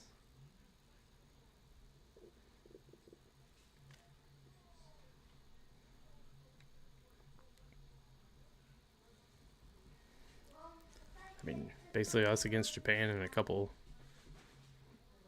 Irish bred horses. Imperial Emperor, I think, is like the second betting choice in here.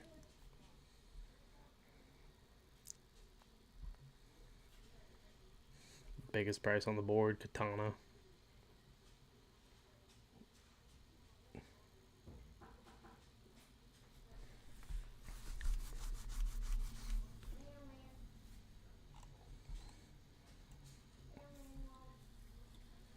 Very interesting race.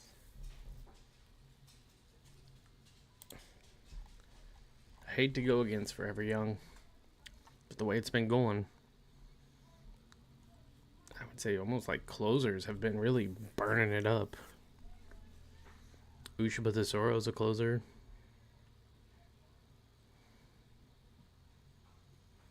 I think Wilson Tesoro is a closer as well too.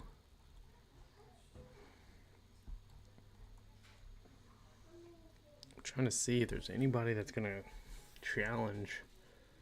Maybe Aramaricola. Hit Show's a big closer. Mix 2 could have some say in the early pace. Possibly Imperial Emperor may go early and challenge. Katana has a little bit of late kick, but nothing crazy. Definitely Hit Show and where'd it go? Ushba Tesora gonna be closers. So since we've kind of seen horses get out early, and we could see something close into it. I mean, Ushba and Hit Show gonna be big time closers, and I think Wilson Rattle and Roll a little bit of closing speed, but nothing like these others. I think Wilson Tesoro might go to the lead. I feel like that horse went to the lead in the Dubai last year when it ran, but was beat out by Laurel River and Ushba Tesoro. So looks like it went to the rail maybe? I don't know. Finished 4th. We've seen a lot of horses that could get to the rail have been successful, but then there's just closers have kind of dominated recently.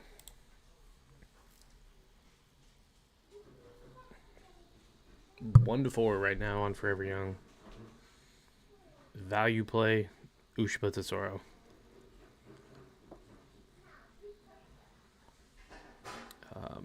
Who else did I say? Rattle and Roll taking a ton of money right now, just probably because of the connections there. Hit Show taking a little bit of money too, but we saw what Florent Giroux was able to do with Flood Zone. He choked that horse back. Weirdly, Maricola taking money too. Like, you would think the horses that have been dominating, the Japan horses right now, barely taking any money. Ramjet not taking anything. The Tesoro's not taking anything. But all the money coming in on the US base horses. And these are probably like not really our best group to send over here.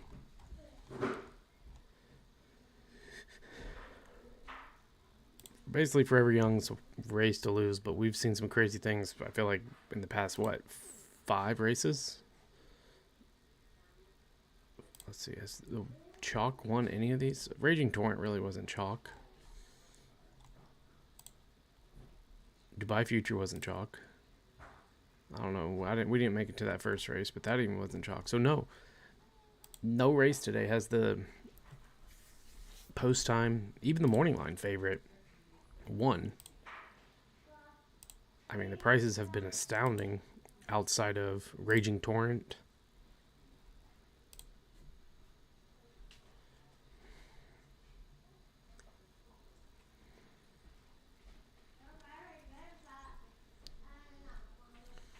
So, take the money and run.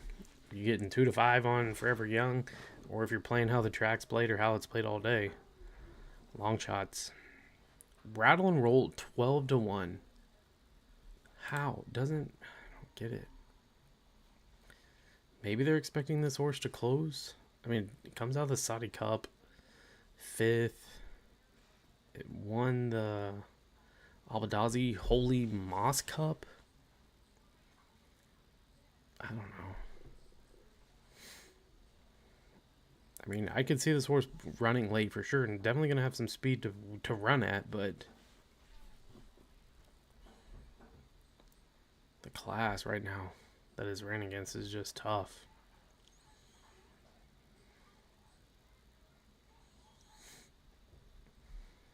I mean, you got these 2 Tesoro horses, Wilson and Ushaba. I mean, they've ran right there. Yeah, Keeneland canceled to Monday and Tuesday. So Bluegrass Stakes are on Tuesday now. Tell you, we've had like 12 inches of rain. Basically, anywhere between Lexington and Louisville has just gotten hammered.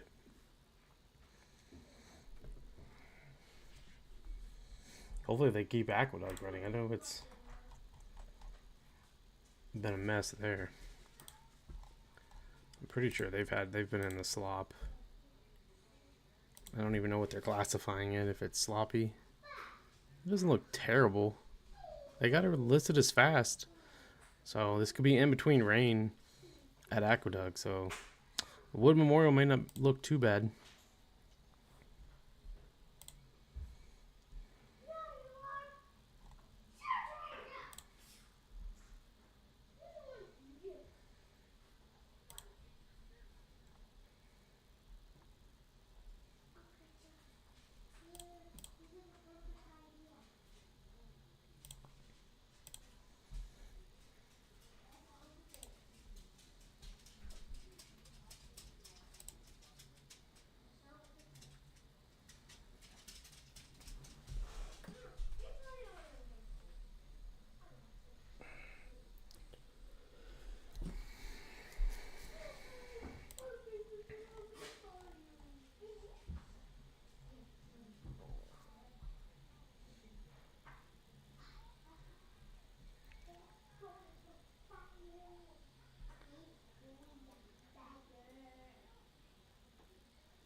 All 3 of these, the Japanese horses, Wilson Tesoro, Ushba Tesoro, Forever Young, all are going to break right beside each other.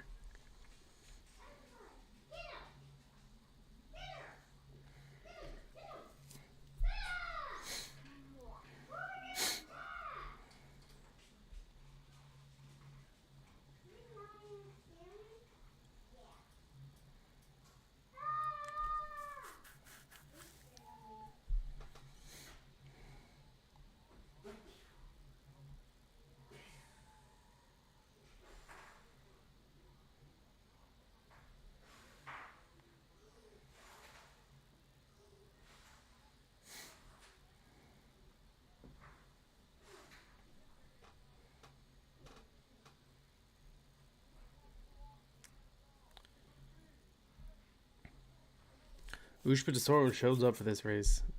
Won it in 23, second in 2024. See what happens. 25.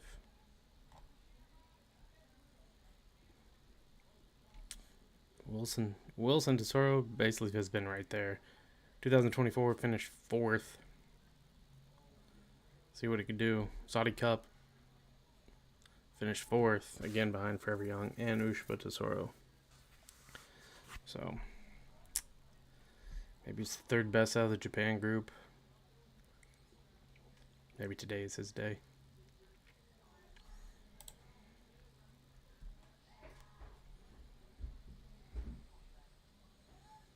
Both of them are like right there, the same value of Ushba and Wilson Tesoro.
Another home track horse, Imperial Emperor. 4 for 3.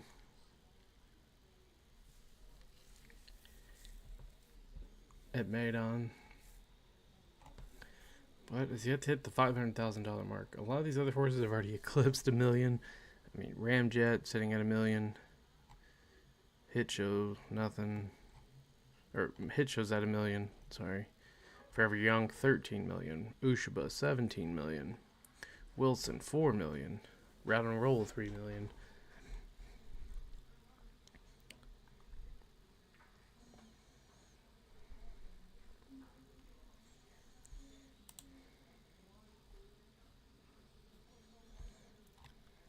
I feel like time has slowed down going into this last race. 20-cent pick 4 with. Wow. I forgot about the Will Pays.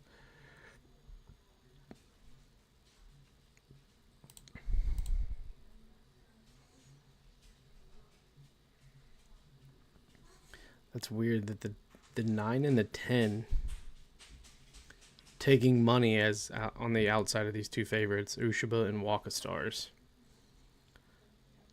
Watch these two run big here.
Going with the favorite, huh? 1 over the 2, 3, 6, 9, and 11.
So the O'Shea tag O'Shea had been running the 10 several races. Looks like 7 or 8 races.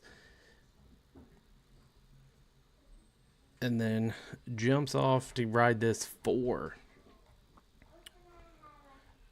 And the Imperial Emperor gets back on the 4 horse. Definitely interesting.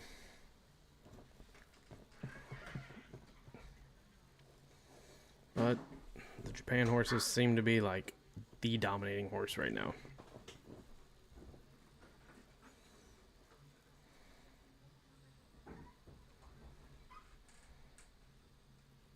Mom, if I eat this fry, can I have a dessert? Mom. Double on Sandman in the Derby, nice.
1-2 now.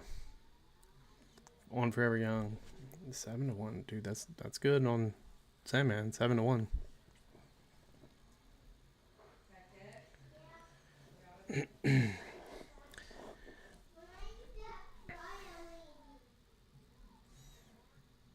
Yeah. His break got better as long as he can hold it straight. Which I think he will. I mean, we saw that kind of same thing play out with Sierra Leone last year. Just super green all over the track and then kind of figured it out late. But looks like Sandman's a little bit ahead of figuring things out. So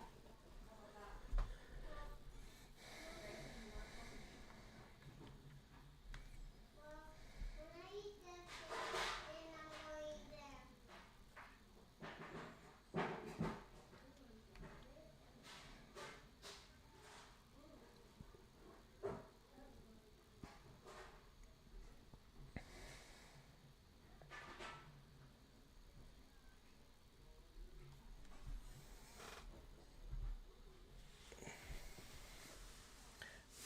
oh, he should easily make it to the Derby.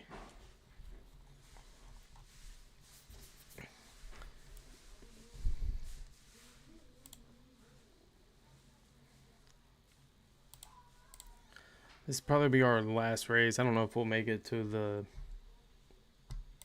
Wood Memorial or the Santa Anita Derby. Just kind of been floating around with few views. So before we leave, we'll look at those cards and then I'll give you guys our pick for the Wood and the Santa Anita. And we'll probably close up after that.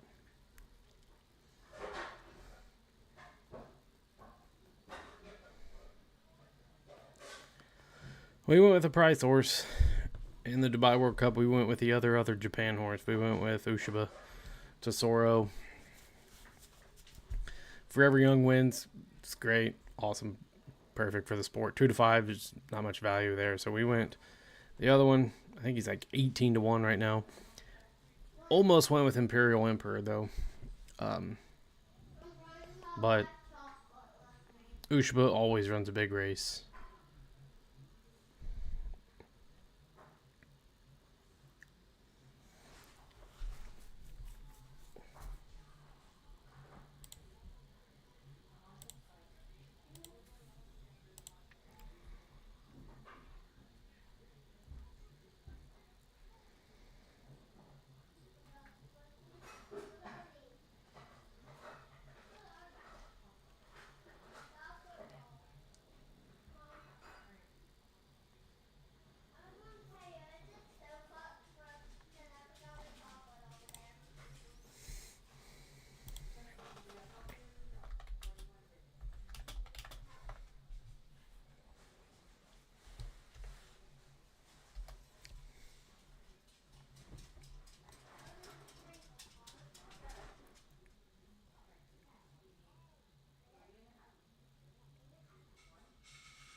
All right.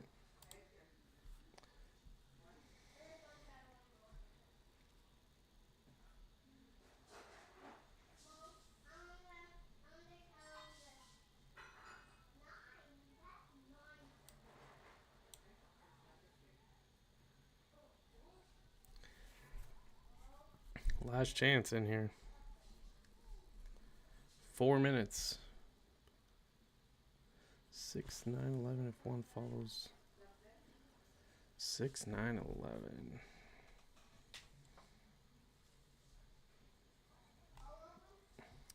Yeah, it's so, I don't know.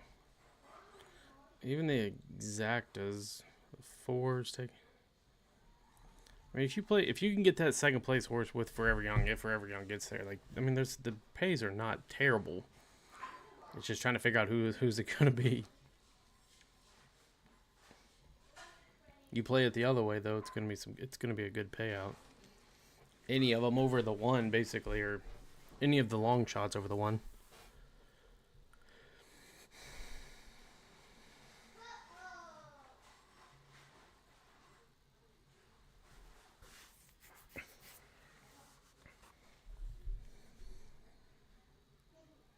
Sneaky Doug O'Neill in here though with 2 horses, so watch out for that.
Happened.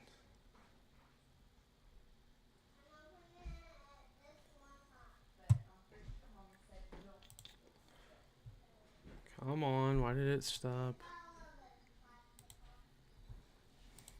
Megan, easy question. It's not been straightforward tonight. No, it really has not. I'm hoping that Forever Young can sort of take away the curse of the favourites this evening.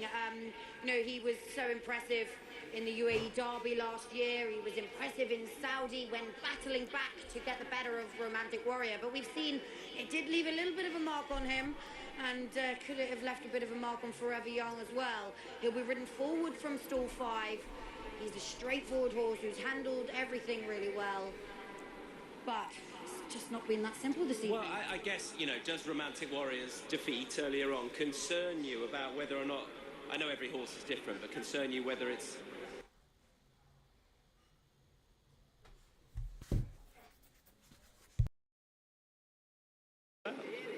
you've got to consider it, haven't you? But also, I suppose you've got to be faithful in your selection, and Forever Young has been the standout for me.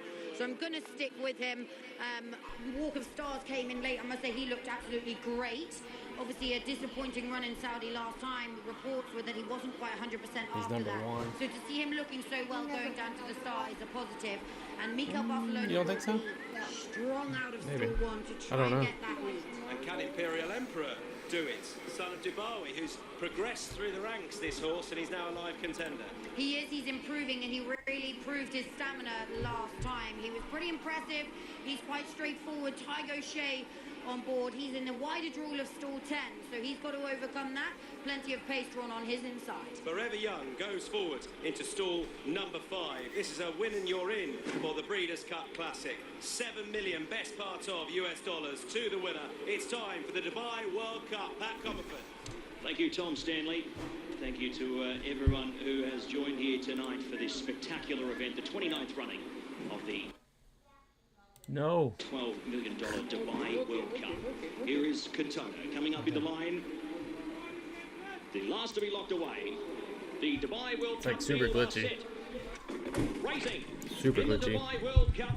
Let's bring it on. Walk of Stars, the leader on the inside early. Going up Forever Young, Il Miracolo, Mixto deeper out.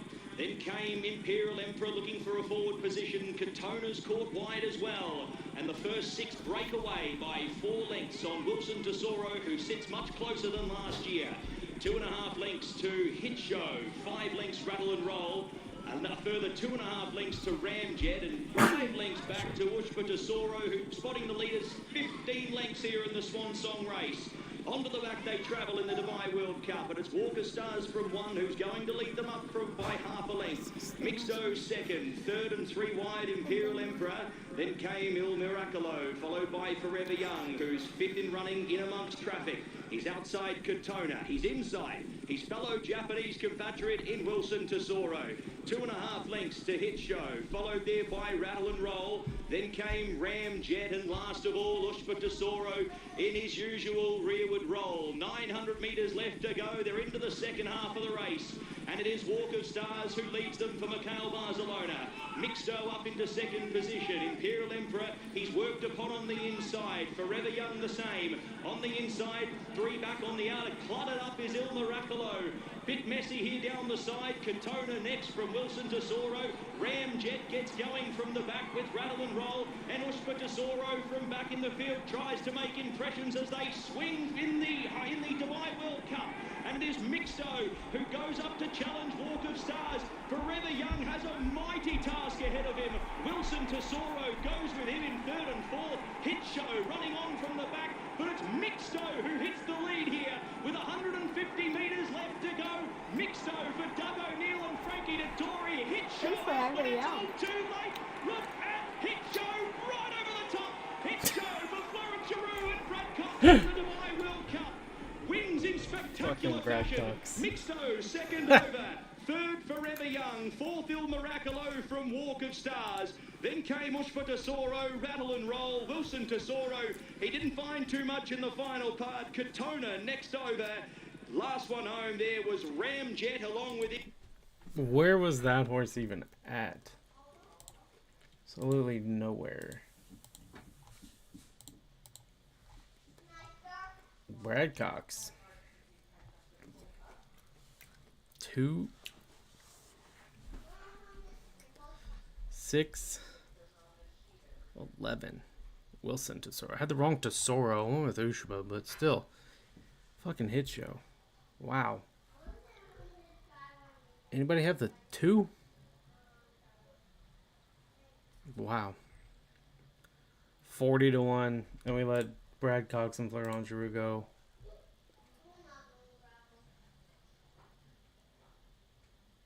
Sheesh.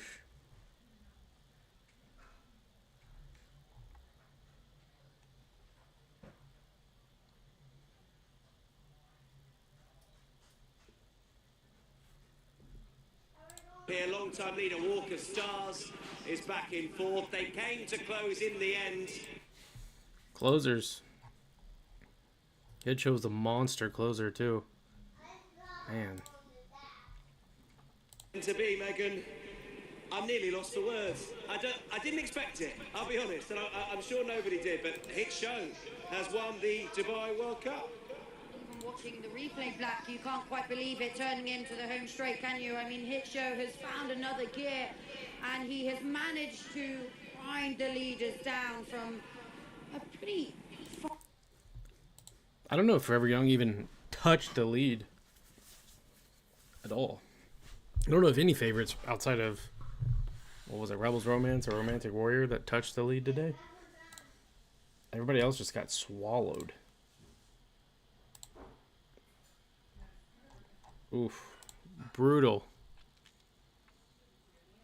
It's crazy. We wouldn't let Florent Giroux Brad Cox go at 41-1 if that horse was here. But by gosh, when they're in Dubai, we let them float 40-1.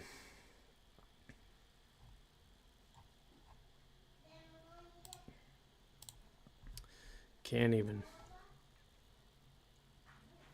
Absolutely crazy. And he like weaved his way through the field to close too, because he was on the rail, then had to come out to the middle of the track. Hell of a ride by Florent Giroux. He definitely made up for it from his ride on Flood Zone. And did it what looked like really, really easily. Damn. So your double pays $247 and your pick 4 pays $21,000. Yeesh. All right. Like I said, we're going to wrap it up. We're just going to go to the Aqueduct.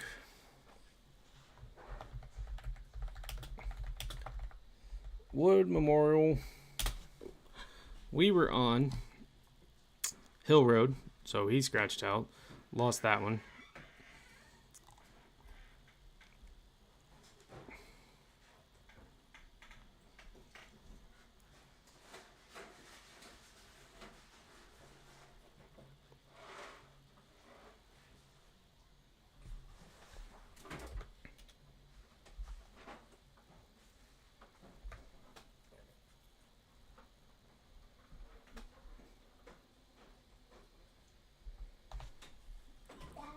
What's up? I'm gonna shut my door for